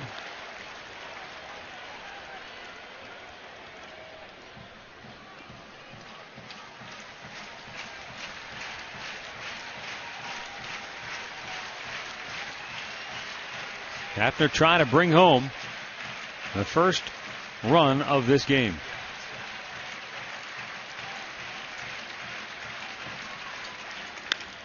And there's a fly ball left field. Gardner will make the catch and the inning is over. No runs, a hit, 1 man left aboard. We go to the 7th, still no score.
Now between the Yankees and the Indians, it is the top of the 7th inning. We want to remind you the Toronto Blue Jays will be in town starting Thursday, July 7th. Every fan that comes to the game on Thursday will receive a free t-shirt courtesy of the Plain Dealer. And then Sunday, we have KeyBank Kids Fun Day going on.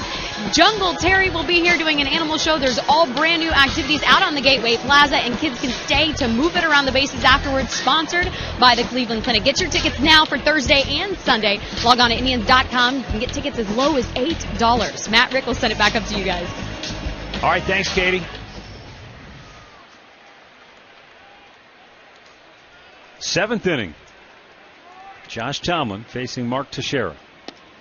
And the pitch is inside for ball 1. That was just pitch number 73 for Josh Tomlin.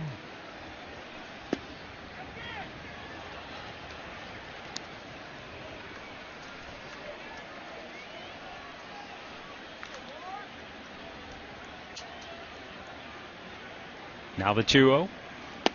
And Teixeira looks at a strike to make the count 2-1. 75 tosses for Tomlin, and he's been his very typical self tonight. That ball ripped up the middle in the first hit of the game, allowed by Josh Tomlin.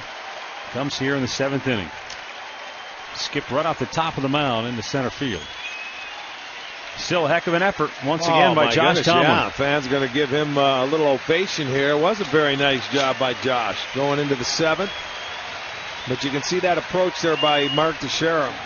Took the 2-0 pitch for a strike and then just goes right back up the middle. Didn't try and do too much. That was not a bad pitch by Tomlin, but he stayed on it and took it right back where it came from. So the Yankees get their first hit.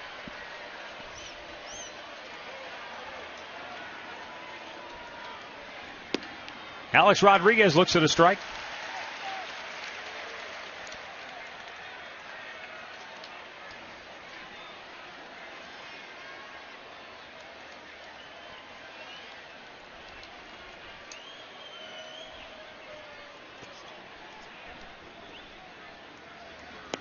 Down low. 1-1 to count.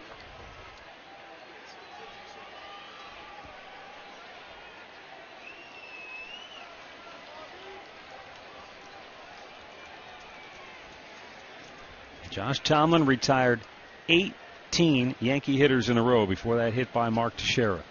Now the 1-1. Check the swing, and it's a foul. 1-2. He's during that stretch, he was able to retire 9 Yankee hitters on 3 pitches or less. So he has been a model of efficiency the way he's gone after it here tonight. You're right. It showed the pitches per inning, and he had 17 in the first. That's because there was an error and a walk in that inning. But, you know, that's how he does it every game, man. 13 pitches, 11. He can go out there and have a 8 or a 9 pitch inning.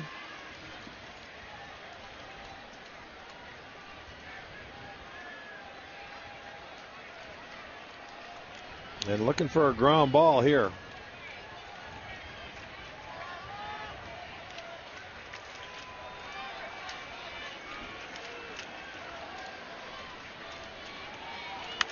Popped him up foul. Had him off balance again, but he stays alive by putting that up into the seats.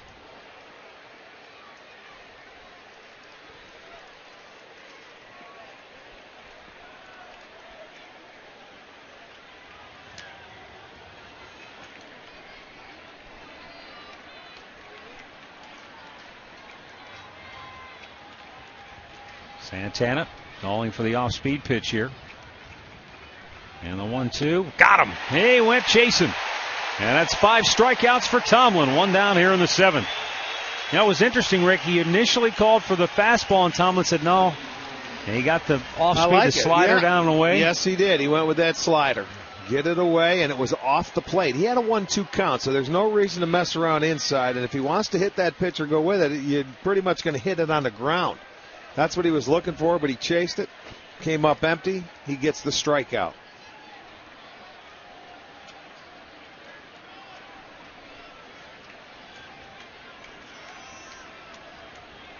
Robinson Cano for 2. Fly to center and has struck out.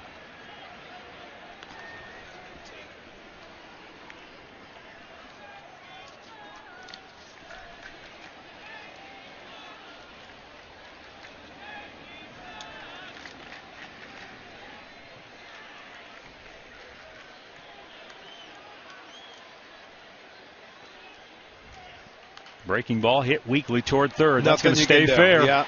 Put it in And your Chisenhall pocket. has to hold on to it. Put it in your pocket. Nothing you could do. He made a good pitch. You can see there's the smiles coming out by Cano. Boy, it's like a perfect bunt. Well, You know, at least he was- gave up a legitimate hit earlier in the inning, and that Yeah. wasn't the first one he allowed. He did, too. He made it just elevated, and he just tops the ball, and it stayed fair. It didn't have any chance of rolling foul, so Chisenhall just picks it up. He wasn't going to get anybody, so put it in your pocket. Second hit in the inning. There's first and second now with one out, and that's what you do. You just smile and say, that's beautiful. I'll take it. And so now Nick Swisher to the plate. Now Swisher is 0 for 2 tonight. And in each of his first 2 plate appearances, he and Mike Estabrook have, not only have they not been on the same page, they're in different classrooms.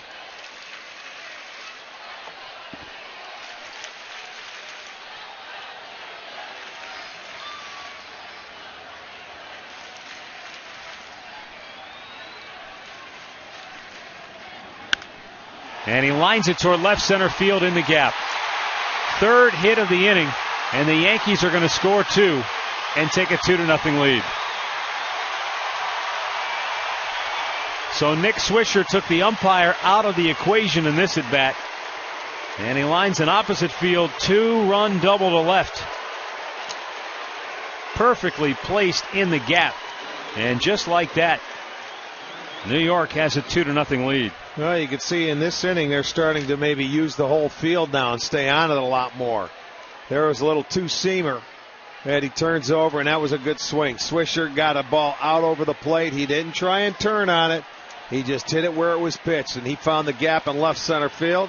Cano can come all the way around from first, so the Yankees are on top now, 2-0. For Swisher, his 46th and 47th RBI. And now Jorge Posada 0 for 2. Bouncing ball to first. Big hop for Duncan. He'll flip it. Tomlin gets out number 2. Swisher goes to third.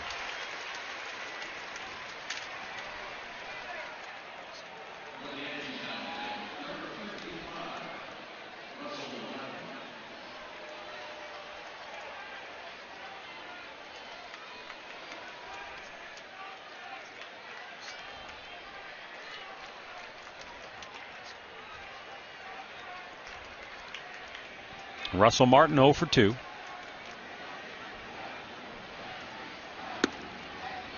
And a strike to the outside edge. Martin tried to bunt his way on in the second inning, was thrown out. Last time up, he had a liner right at second baseman Orlando Cabrera.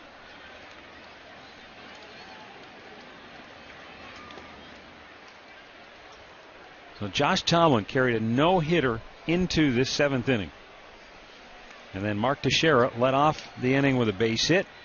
1 out later, a little topper up the third baseline, netted a second hit in the inning.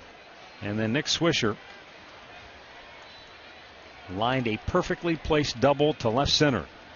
And the Yankees have a 2-0 lead, 1-1 outside.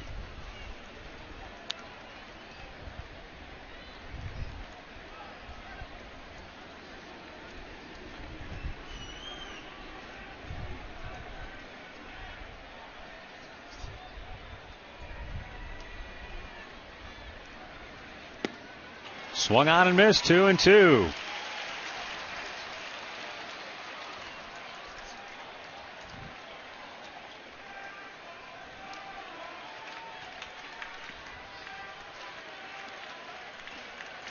Josh Tomlin has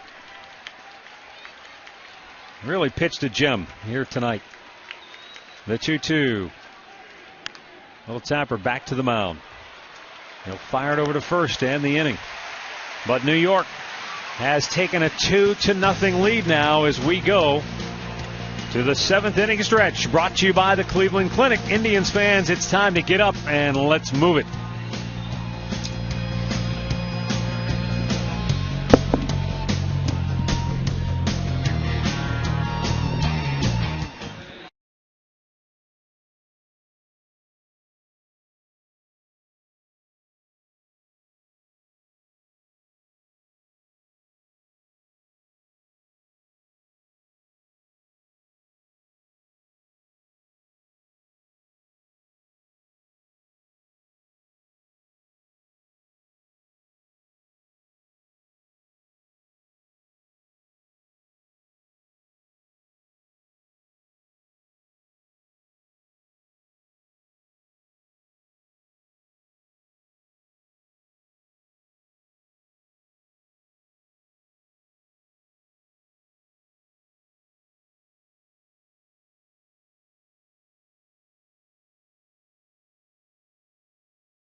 by any one of your 18 Northeastern Ohio locations for a panini and get yourself overstuffed. You can also log on to paninisgrill.com to find the nearest location to you. So the Indians find themselves down a pair. And as we go to the bottom of the 7th inning, Carlos Santana, Grady Sizemore, and Orlando Cabrera will be due up. We'll see if they can bounce back and answer that 2-run inning that the Yankees put on. They got 3 hits in the inning, and that was that Cano hit that really got it rolling, or kept it rolling, that little swinging bunt base hit. Then the Swisher double in the gap. Get that leadoff man aboard and see if he can get it rolling.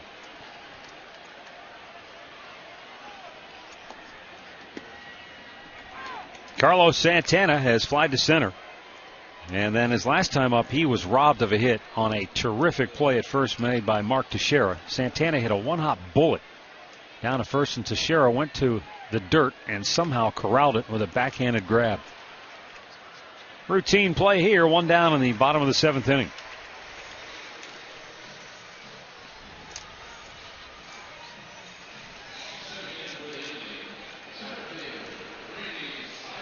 Grady Sizemore 0 for 1 with a walk. Grady walked to lead off the 5th inning. But nothing came of it for the Tribe.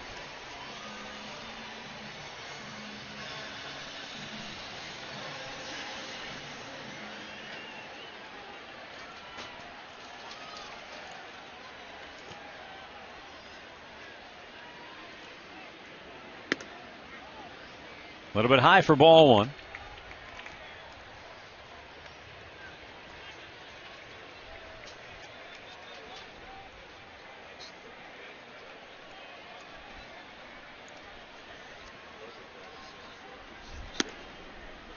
Up too high, 2 balls, no strikes.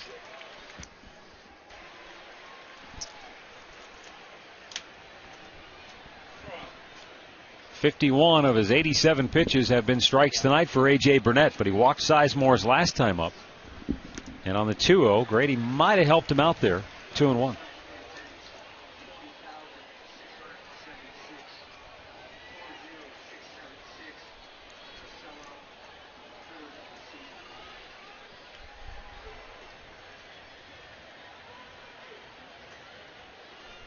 The 2-1. Count evens up, 2 balls, 2 strikes. With 1 down here in the bottom of the 7th. Tribe down 2-0.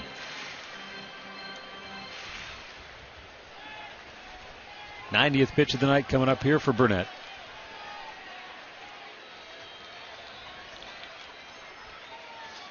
Yankees outfield shading Sizemore the other way toward left. Bounced it in there, full count. Well, you can see he was upset with himself. He felt that if he could make that pitch, that was the one he wanted to go with, the curveball. He just bounced it. 2-run lead here. I figure you got to go with a fastball, don't you? Fastball away.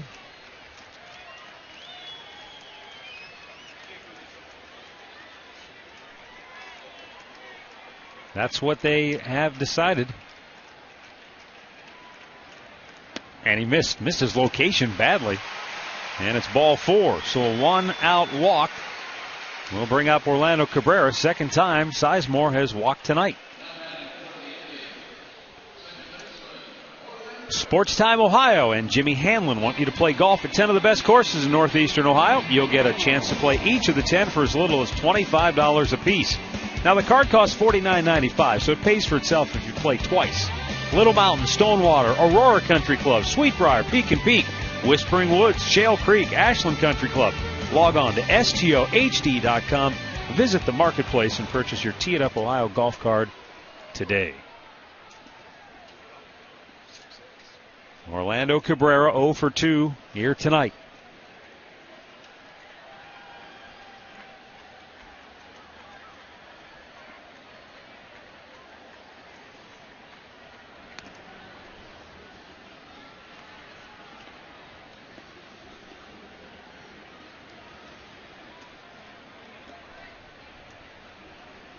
See if Cabrera can come up with a big hit and try to put some pressure on Burnett, because he has pretty much been free and easy all night, even though yes, he it was a scoreless duel up until the top half of this inning. Well, at one time they had a runner in scoring position. That came with 2 outs last inning. Yeah. The Cabrera double. Other than that, that's it. He has been free and easy as right. They haven't been able to double up. Only 2 hits, and Cabrera has both of them.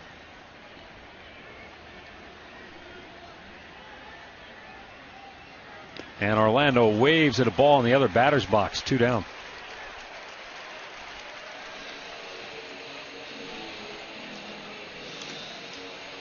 Six strikeouts for A.J. Burnett, and with 2 down, it's going to bring up Lonnie Chisenhall as you get another look.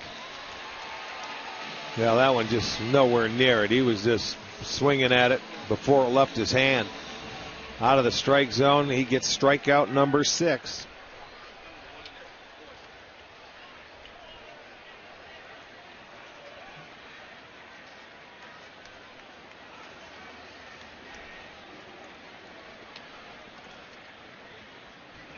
Now, Lonnie Chisenhall has fouled out and been called out on strikes. You talk about baseball being that game of making adjustments, pitch to pitch, at bat to at bat. Chisenhall trying to turn the tables on Burnett here, 3rd time around. But he pops it up. Alex Rodriguez into foul ground, and he almost ran into Gardner, who drops the ball. Couldn't come up with it. You know, that's just a tough play for, it doesn't matter who, because as a third baseman, you're running with your back to the infield, and the left fielder, Gardner, who can flat out run, he's just not sure that he could get there, so you can't call for the ball. And you don't want to collide. You see, there goes A-Rod going back. In come Gardner. They can't take their eye off the ball, so you got to avoid the collision. That's just, that's a break there for Chisenhall. Nobody could get there. It falls. Just a strike. You could see A-Rod pull off at the last moment. That must have been when he heard Gardner call for it. 1-1. In the dirt, gets away, and that'll allow Sizemore to move into scoring position on the wild pitch. Well, that helps because that's number 13 for him. He can always bounce that curveball. That's the one thing you always have to be ready on the bases with Burnett on the mound. There's the curveball. Martin couldn't keep it in front of him. Ricochets off, so Grady into scoring position. You know, the times that he's thrown Chisenhall a fastball today, he's elevated it above the belt. It's okay, Lonnie's just got to make him get that fastball down right now with the count in his favor and take the breaking ball. If he throws it for a strike, it's okay. Now you only go to 2-2. But you're looking for a fastball, but make it belled high or down.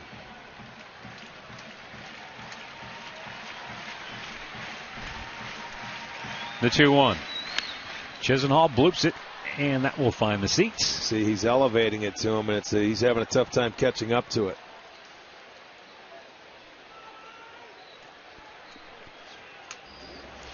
You see, it's about belt high, maybe a little bit above.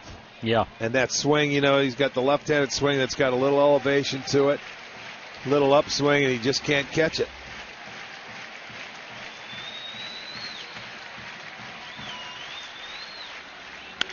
Bounced toward first. Oh, what did it hit? Hit the lip. Hit the lip over there, right at the cut. Thing shot straight up in the air, didn't it? Around first base. Yes, it did. It came back to Scherer was telling the umpire at first, Jeff Nelson, about it.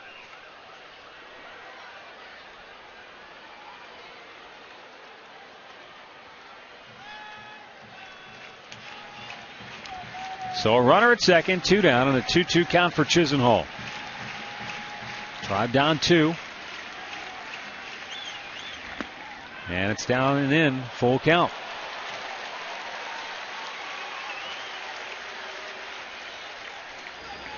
This one was down at his feet, so he was able to just pick it up quickly enough where he could just take it and didn't get it started. If that was away, he might have went after it. Shelley Duncan waits on deck. Activity in the Tribe bullpen. .100 pitches on the night exactly for A.J. Burnett. 59 have been for strikes. And a 3-2 pitch. Right back to the screen. He had a good cut at that 94-mile-an-hour fastball.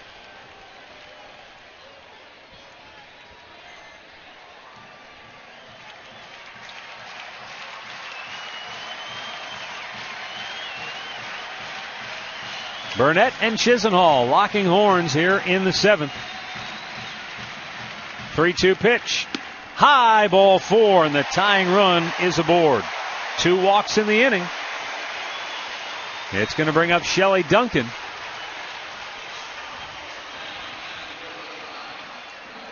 Duncan 0 for 2, struck out his last time up.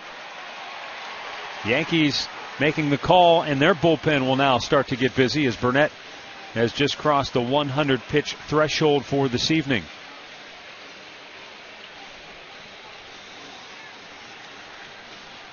Now, it looked like last time up, Rick, Duncan was unable to lay off that slider.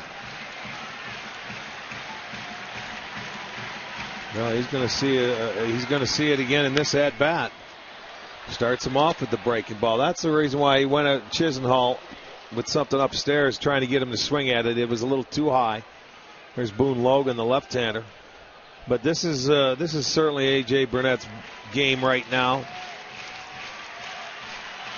He's got the 2 right-handers before you flip it over to the top of the lineup, and he's saying go get him because he walked the guys on base, both Sizemore and Chisenhall. Still, he hasn't been in any trouble today. The 0-1 pitch, and it's 0-2.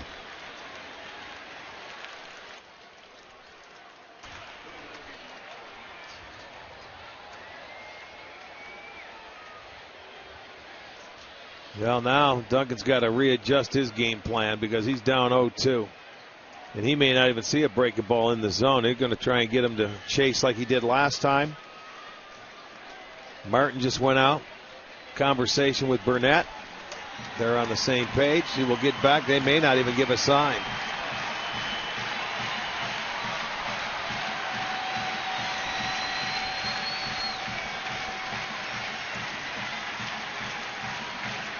The 0-2 pitch. And he yanked it foul. He caught a break there because Martin wanted that ball away, and he got a lot of the plate with it. That's what I'm saying. When you mess around, you can make mistakes with breaking balls. You've seen 9 pitches tonight, Duncan, and all 9 have been strikes.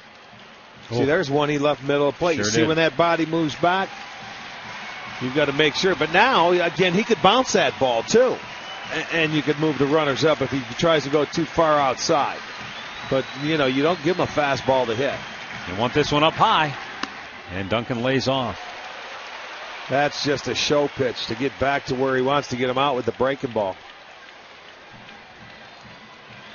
And that's what you wanted to do. That's where he wanted that breaking ball that he called for before. Would just give it to me away, and he's going to chase it. Duncan, a dead pull hitter. Came back again, and he missed his location. That time it hung almost inside. He's not trying to throw that ball in there. No. He's trying to throw that breaking ball down and away off the plate. He just gets under it, and that thing just spins right there. It wasn't even more of a backup breaking ball. But Duncan's approach, he's not shortening that swing by any means. And that's what the 2 catchers right there are talking about. He wanted it down. He threw that one in the dirt, and it's 2-2.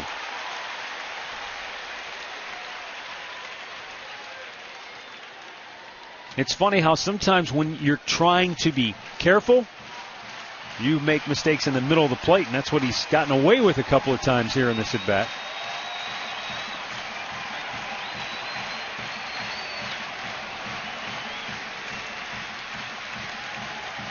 And now, another 2-2 pitch. Punches it the other way. Right field, Swisher on the run. Can't get there. Sizemore scores. Chisenhall into third. A 2-out RBI single by Shelley Duncan. He just punched that to the opposite field, and the Indians are on the board. It's a 1-run game, and the tying run just 90 feet away. Great for Shelley Duncan, man. I'll tell you, that was beautiful. It's going to be our McDonald's. I'm loving it because he did make the adjustment. He did give in, and he just caught a little fastball that was off the plate. Wasn't even for a strike, but you see the difference. He let it track deep into the zone, just slapped it the other way, and it falls in for a base hit. So they finally get the hit. There were 2 outs. Grady comes in to score. They cut the lead in half. It's 2-1. Nice job by Shelley Duncan. That's what you have to do when you get to 2 strikes.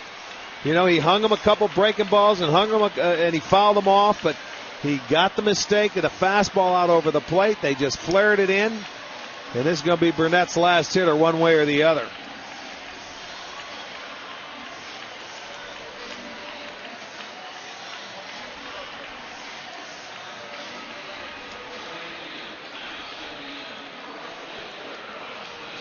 All right, so Austin Kearns 0 for 2. Now Kearns tonight flied to deep left in the 3rd. He hit the ball just too high to get it out of here, but he squared it up pretty well. And then in the 6th inning, he went to right field and put Swisher, who was on the dead run, onto the warning track. Base hit here ties the game. And it's low, ball 1. Michael Brantley would be next. I give the Indians credit, man. They worked. They got a couple of walks in that inning to get on base. They scratch and claw their way through to get a base hit. And they came back and answered the 2 runs. And this could be, they need some of their home field magic right now. 1-0 pitch. Kearns with a high fly ball right field. Back goes Swisher. Still going back. He's out of room. It's out of here. Austin Kearns. A 2-out, 3-run homer. And the Indians have the lead.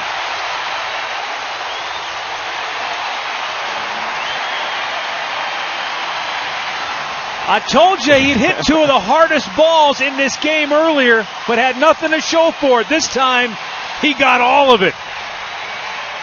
Wow. This is his first home run of the year. And this is going to be our replay from great clips, great needs, great deeds, great clips, and a great swing. And that ball carried over the head of Swisher, gets over the line. 3-run homer. The Indians take a lead. Look at that. He is pumped right there. That's a good feeling. Now Michael Brantley takes a strike, and you have to believe A.J. Burnett is a little shell-shocked right now.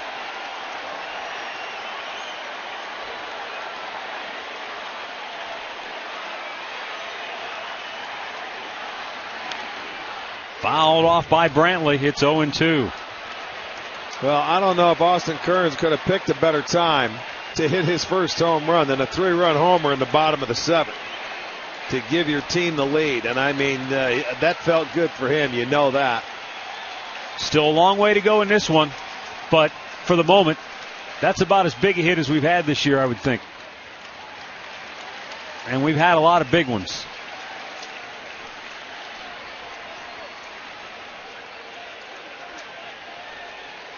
That's the 15th home run given up by A.J. Burnett.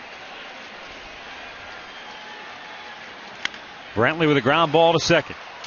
And Cano throws him out. Austin Kearns. His first home run of the year is a 2-out, 3-run blast that puts the Indians on top.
What a turn of events here as we go now to the 8th inning. Tribe on top 4-2.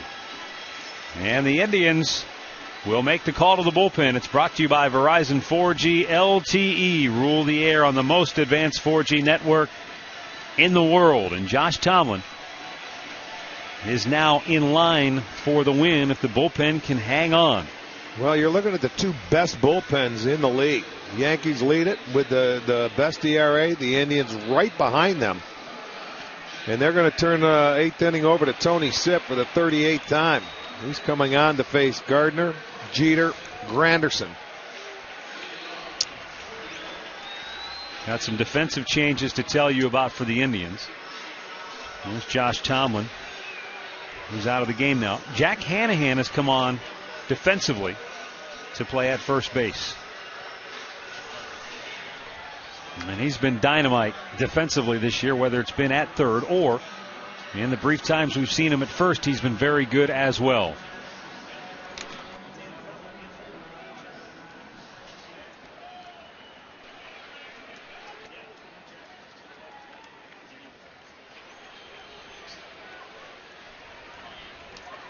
Brett Gardner will lead off for New York. Lefty-lefty matchup here, and a pitch is up high, ball one.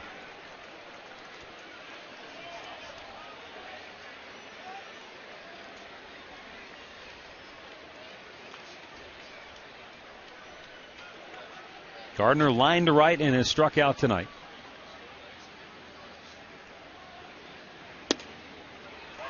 And Sipp fires a fastball for a strike. And there is Ann Feller, the widow of the late great Bob Feller, who passed away this past winter, taking in a 4th of July ball game here at Progressive Field. And I'm sure enjoying what you just saw in the bottom half of the 7th inning. Yeah. No doubt. The 1-1. Beautiful pitch by Sipp, and he gets ahead 1-2 the count.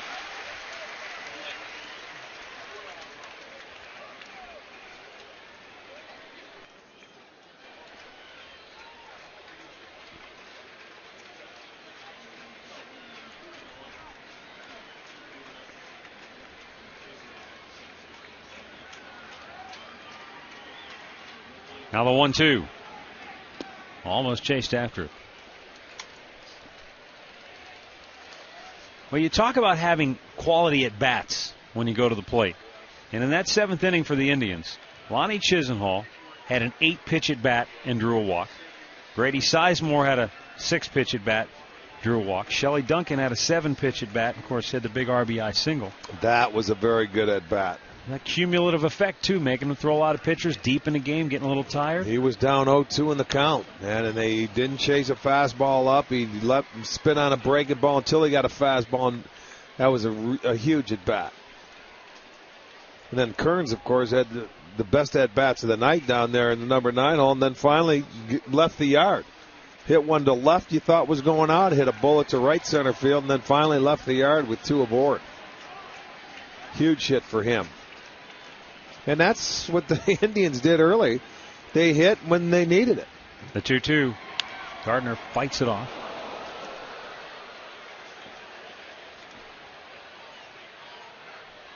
Rick, the first 2 months of the season, you're right.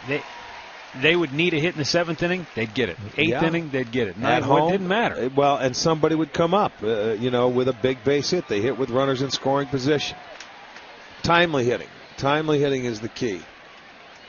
But now they turn it over to their bullpen, and their bullpen has been one of the best. So they're going to have their work cut out for him because this guy's a tough out here. This is when he battles. Yes. His best is trying to get him out, and he's trying to get on. Got him looking. Painted the outside corner with a fastball. And Tony Sipp disposes of Brett Gardner for out number 1. Well, Sipp coming on just for one hitter, huh? Man, he made the change. And look at that. Fastball away. He's upset he didn't pull the trigger. He might have been looking for the breaking ball. He gets the express. Well, Manny can go matchup now, Rick, because Tomlin did such a great job getting deep into the game. And so Manny figures he's going to fire all his big guns here at the end. And Vinny Pistano sprinting in.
Yankees batting in the 8th. And with one out, Derek Jeter coming to the plate. Vinny Pastano on for the 34th time this year. A win, no losses, ERA 1.47.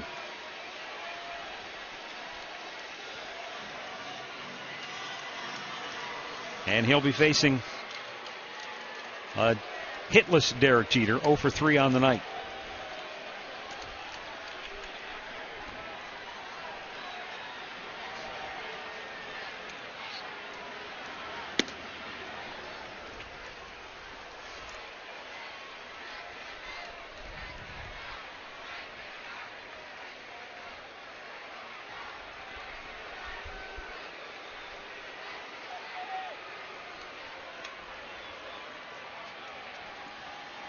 Swung on and missed.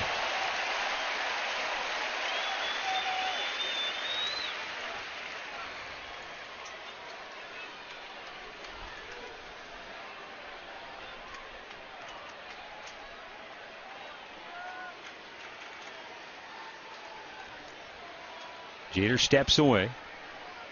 He hit a little tapper towards third in the first inning that Lonnie Chisenhall was charging in and misplayed for an error. Then he flied to center in the third and hit a routine ground ball to third base in the 6th. His first game back from the disabled list for the Yankees captain. And fouled right back to the screen. 1-2 the count.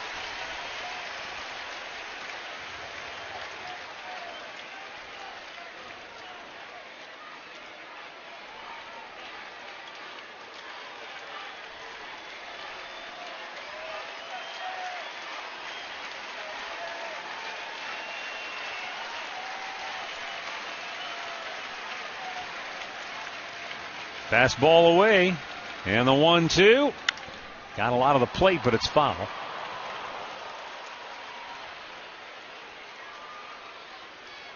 Rick, you and I were looking at the numbers earlier, and I don't know if they're just numbers or if there's more to it, but the Yankees, while Jeter was out, played very good. They were 15-5 with him out of the lineup. They averaged almost a full run more per game offensively. You think there's anything to that, or is it just they were in a hot stretch and they're a good team regardless? You know, they played well. Loop to short, caught by Cabrera. 2 down. Hard to say, but it's a combination. When your pitchers, they've got enough weapons where if one guy goes down, they've got a lot of surrounding help. You know what I mean? He's not the make or break piece of the puzzle. No, he is not. I mean, you know, it could very easily happen. But to suggest they're a better team without him, I think that's going a little too far also. I definitely agree. Curtis Granderson looks at a ball outside.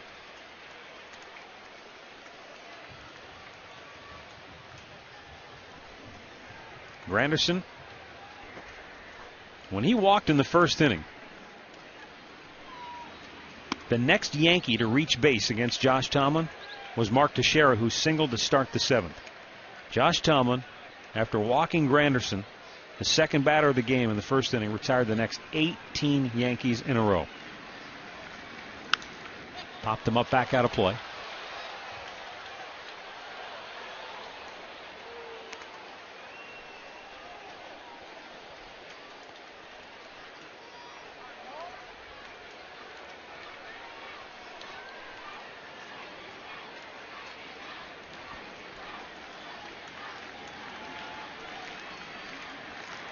Pastano ready with the 2-1. And that's drilled and gone. And it's a 1-run game. Well, Manny Acta, when he went to the right-hander Pastano, he knew he was going to have to face the left-handed hitting Curtis Granderson, who's been having a huge year hitting the long ball, but he liked his chances with that matchup. But Granderson takes him deep. 23rd time this year he's been able to run around the bases. That's all right. You don't walk him. You give up that solo home run, makes it a 1-run ball game, but that pitch is right down Broadway. And this guy hasn't missed many of those this year. He has had some kind of year. And it's a 4-3 game. You know the Yankees would be back.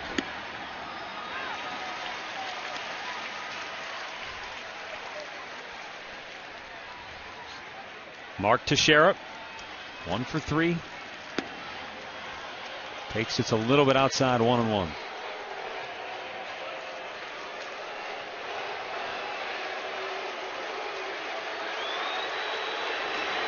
And a strike is called. The count goes to 1 ball, 2 strikes with 2 down in the 8th inning.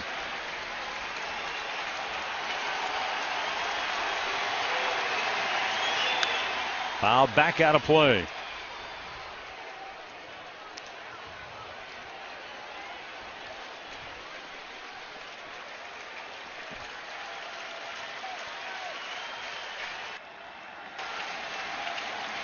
Now the 1-2.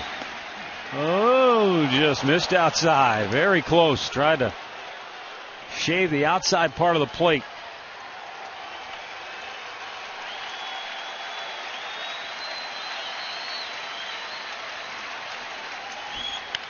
Ground ball towards first. Big hop, and what a grab by Hanahan. Takes it himself to end the inning. Curtis Granderson with a solo homer gets the Yankees to within a run. We go to the last of the 8th. It's 4-3 Cleveland.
$40,676 have jammed Progressive Field tonight. 3rd sellout of the season, and they've watched a dandy. A great pitcher's duel for 6 innings, and then in the 7th, the offenses took over. And now we go to the bottom of the 8th with the Tribe on top 4-3. Corey Wade, right-hander, coming on for New York. He'll be facing Asdrubal Cabrera, Travis Hafner, and Carlos Santana, the 2, 3, and 4 hitters for the Indians here tonight. Wade, a guy that had 82 career appearances over with the Los Angeles Dodgers from 08 and 9. Drafted in 2004, making his 8th appearance with the Yankees. Asdrubal fouls it back.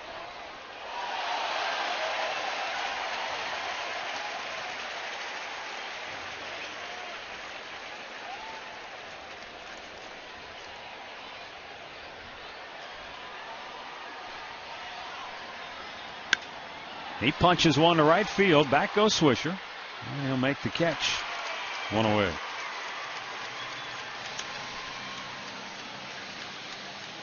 Our in-game box score is brought to you by Hyundai. Introducing the Hyundai Assurance Trade-In Value Guarantee. Brought to you by your Northern Ohio Hyundai dealers. Asdrubal Cabrera, the 2 hits. Shelley Duncan had a huge at-bat for an RBI single. And, of course, Austin Kearns, the 2-out, 3-run homer.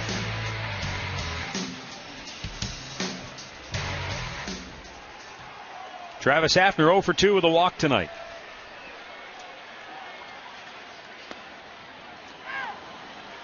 Chris Perez heating up in the Indians bullpen.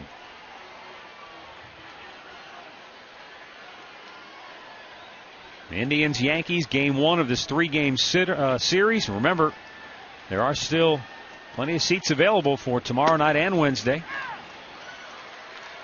Boy, if it's anything like tonight, I mean, you don't want to miss it. And the weather looks like it's going to be outstanding all week long. So Carrasco against Sabathia tomorrow night at 7.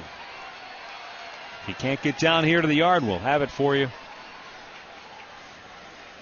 Tomorrow night on Sports Time Ohio. Ground ball headed up the middle. This might find the right spot. Cano can't make a play, and Hafner is aboard with an infield single.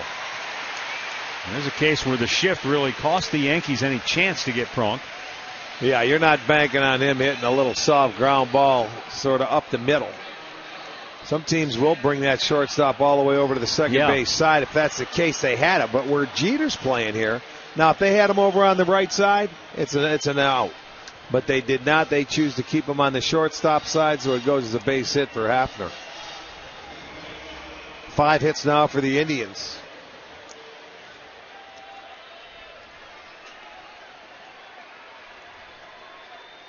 Carlos Santana 0 for 3 tonight. Looks at a ball outside.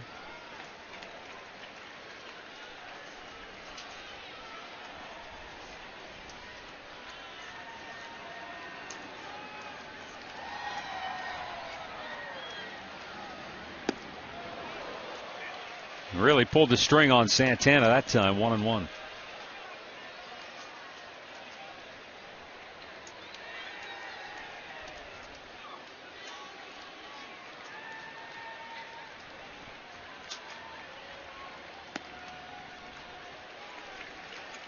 By the way, before we get too far along here, Tommy Bowe went back and checked your numbers on the 4th of July, see what kind of a Independence Day player you were.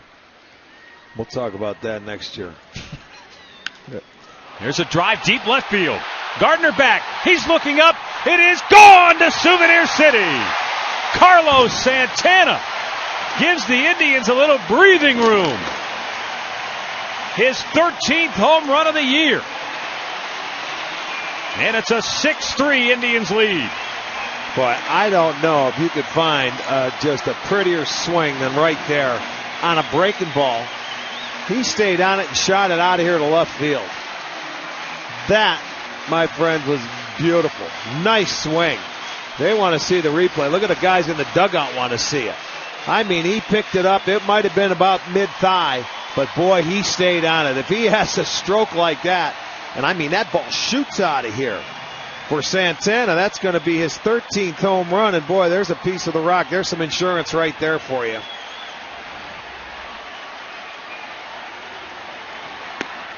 Grady Sizemore takes a strike. Boy, a couple of big home runs for the Tribe today. Well, all they needed was a little home cooking. We talked about it earlier. Get back home where they have played so well all year long. 10 games above 500 this year at Progressive Field, 24-14. And they've been a much better team hitting at home. Boy, I know one thing. Bruce Fields is going to go to that tape room and say, Carlos, I want you to watch this swing. Yeah. And the way he stayed on it was beautiful.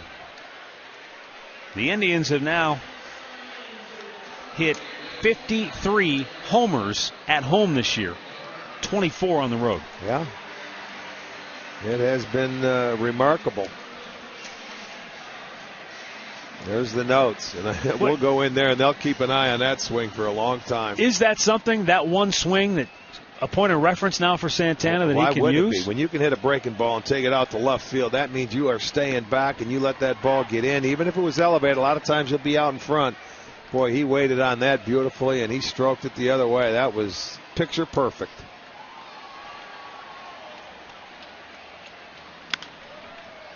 Grounded to short. Derek Jeter throws out Orlando Cabrera. We will go to the 9th on this Independence Day in Cleveland with the Tribe on top 6-3 thanks to Santana's 2-run homer.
All kinds of changes here as we go to the ninth inning, or the bottom of the, as we go to the ninth inning here. You've got Chris Perez now pitching. Trying for save number 20. Now Lou Marson has come into the game. He's behind the dish. Carlos Santana goes from behind the plate down to first base. And Jack Hannahan goes from first base over to third base.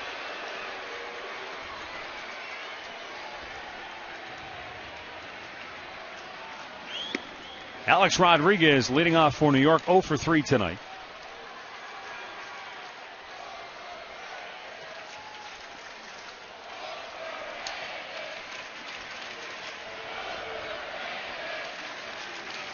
A-Rod with a bouncer towards short. As Dribble Cabrera throws him out, one away. Stay tuned for the Conrad's Tire Express and Total Car Care postgame show. It comes your way right after we wrap things up here tonight.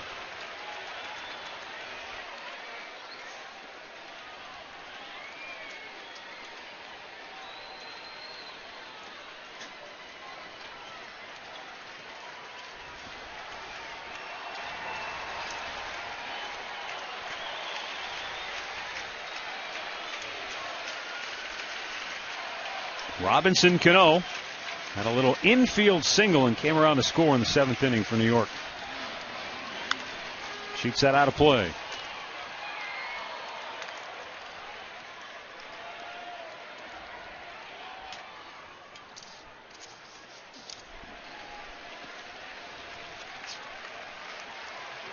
Stay tuned for Chuck's last call best of clips coming up after the postgame show tonight. Strike called, 0-2. Perez with a 95-mile-an-hour fastball to get ahead. Normal start time tomorrow. We're back at 7 o'clock. Indians-Yankees game 2. And another great pitching matchup. Tickets available if you want to come down to the yard and check it out. If not, we'll have it for you here on STO. As Carlos Carrasco squares off against CC Sabathia.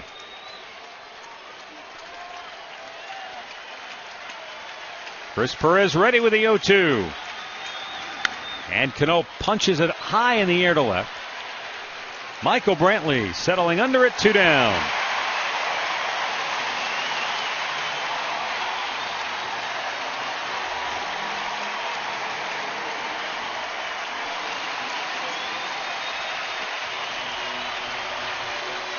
$40,676. Most of them in Indians gear, but as is always the case, a lot of Yankee fans here tonight.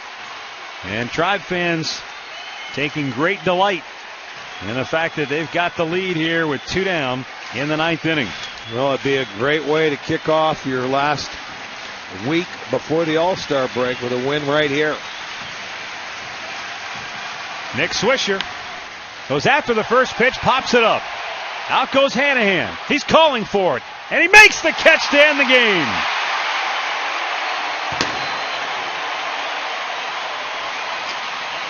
The Tribe comes from behind to beat the New York Yankees tonight by a final score of 6-3. Josh Tomlin wins it. He's 10-4 for the Indians. Chris Perez saves it. And for Chris Perez, that is his 20th save on the year. Losing pitcher A.J. Burnett, he drops to 8-7. With the win, the Indians are now 45-38. New York with the loss drops to 50-33. Indians using the long ball tonight. A couple of big home runs. And it's time now for our play of the game. Brought to you by KeyBank. Thanks for making KeyBank the #1 bank in Northeastern Ohio. Boy, what a game it was. I'll tell you what, they were down to 2 outs and 2 walks, and then Duncan gets a big hit. But, I mean, right now, Austin Kearns shocked everybody because he went the other way for his first home run of the year, and there were 2 aboard. He was thrilled to death. Look at that smile. He's been waiting for that to come out for a long, long time.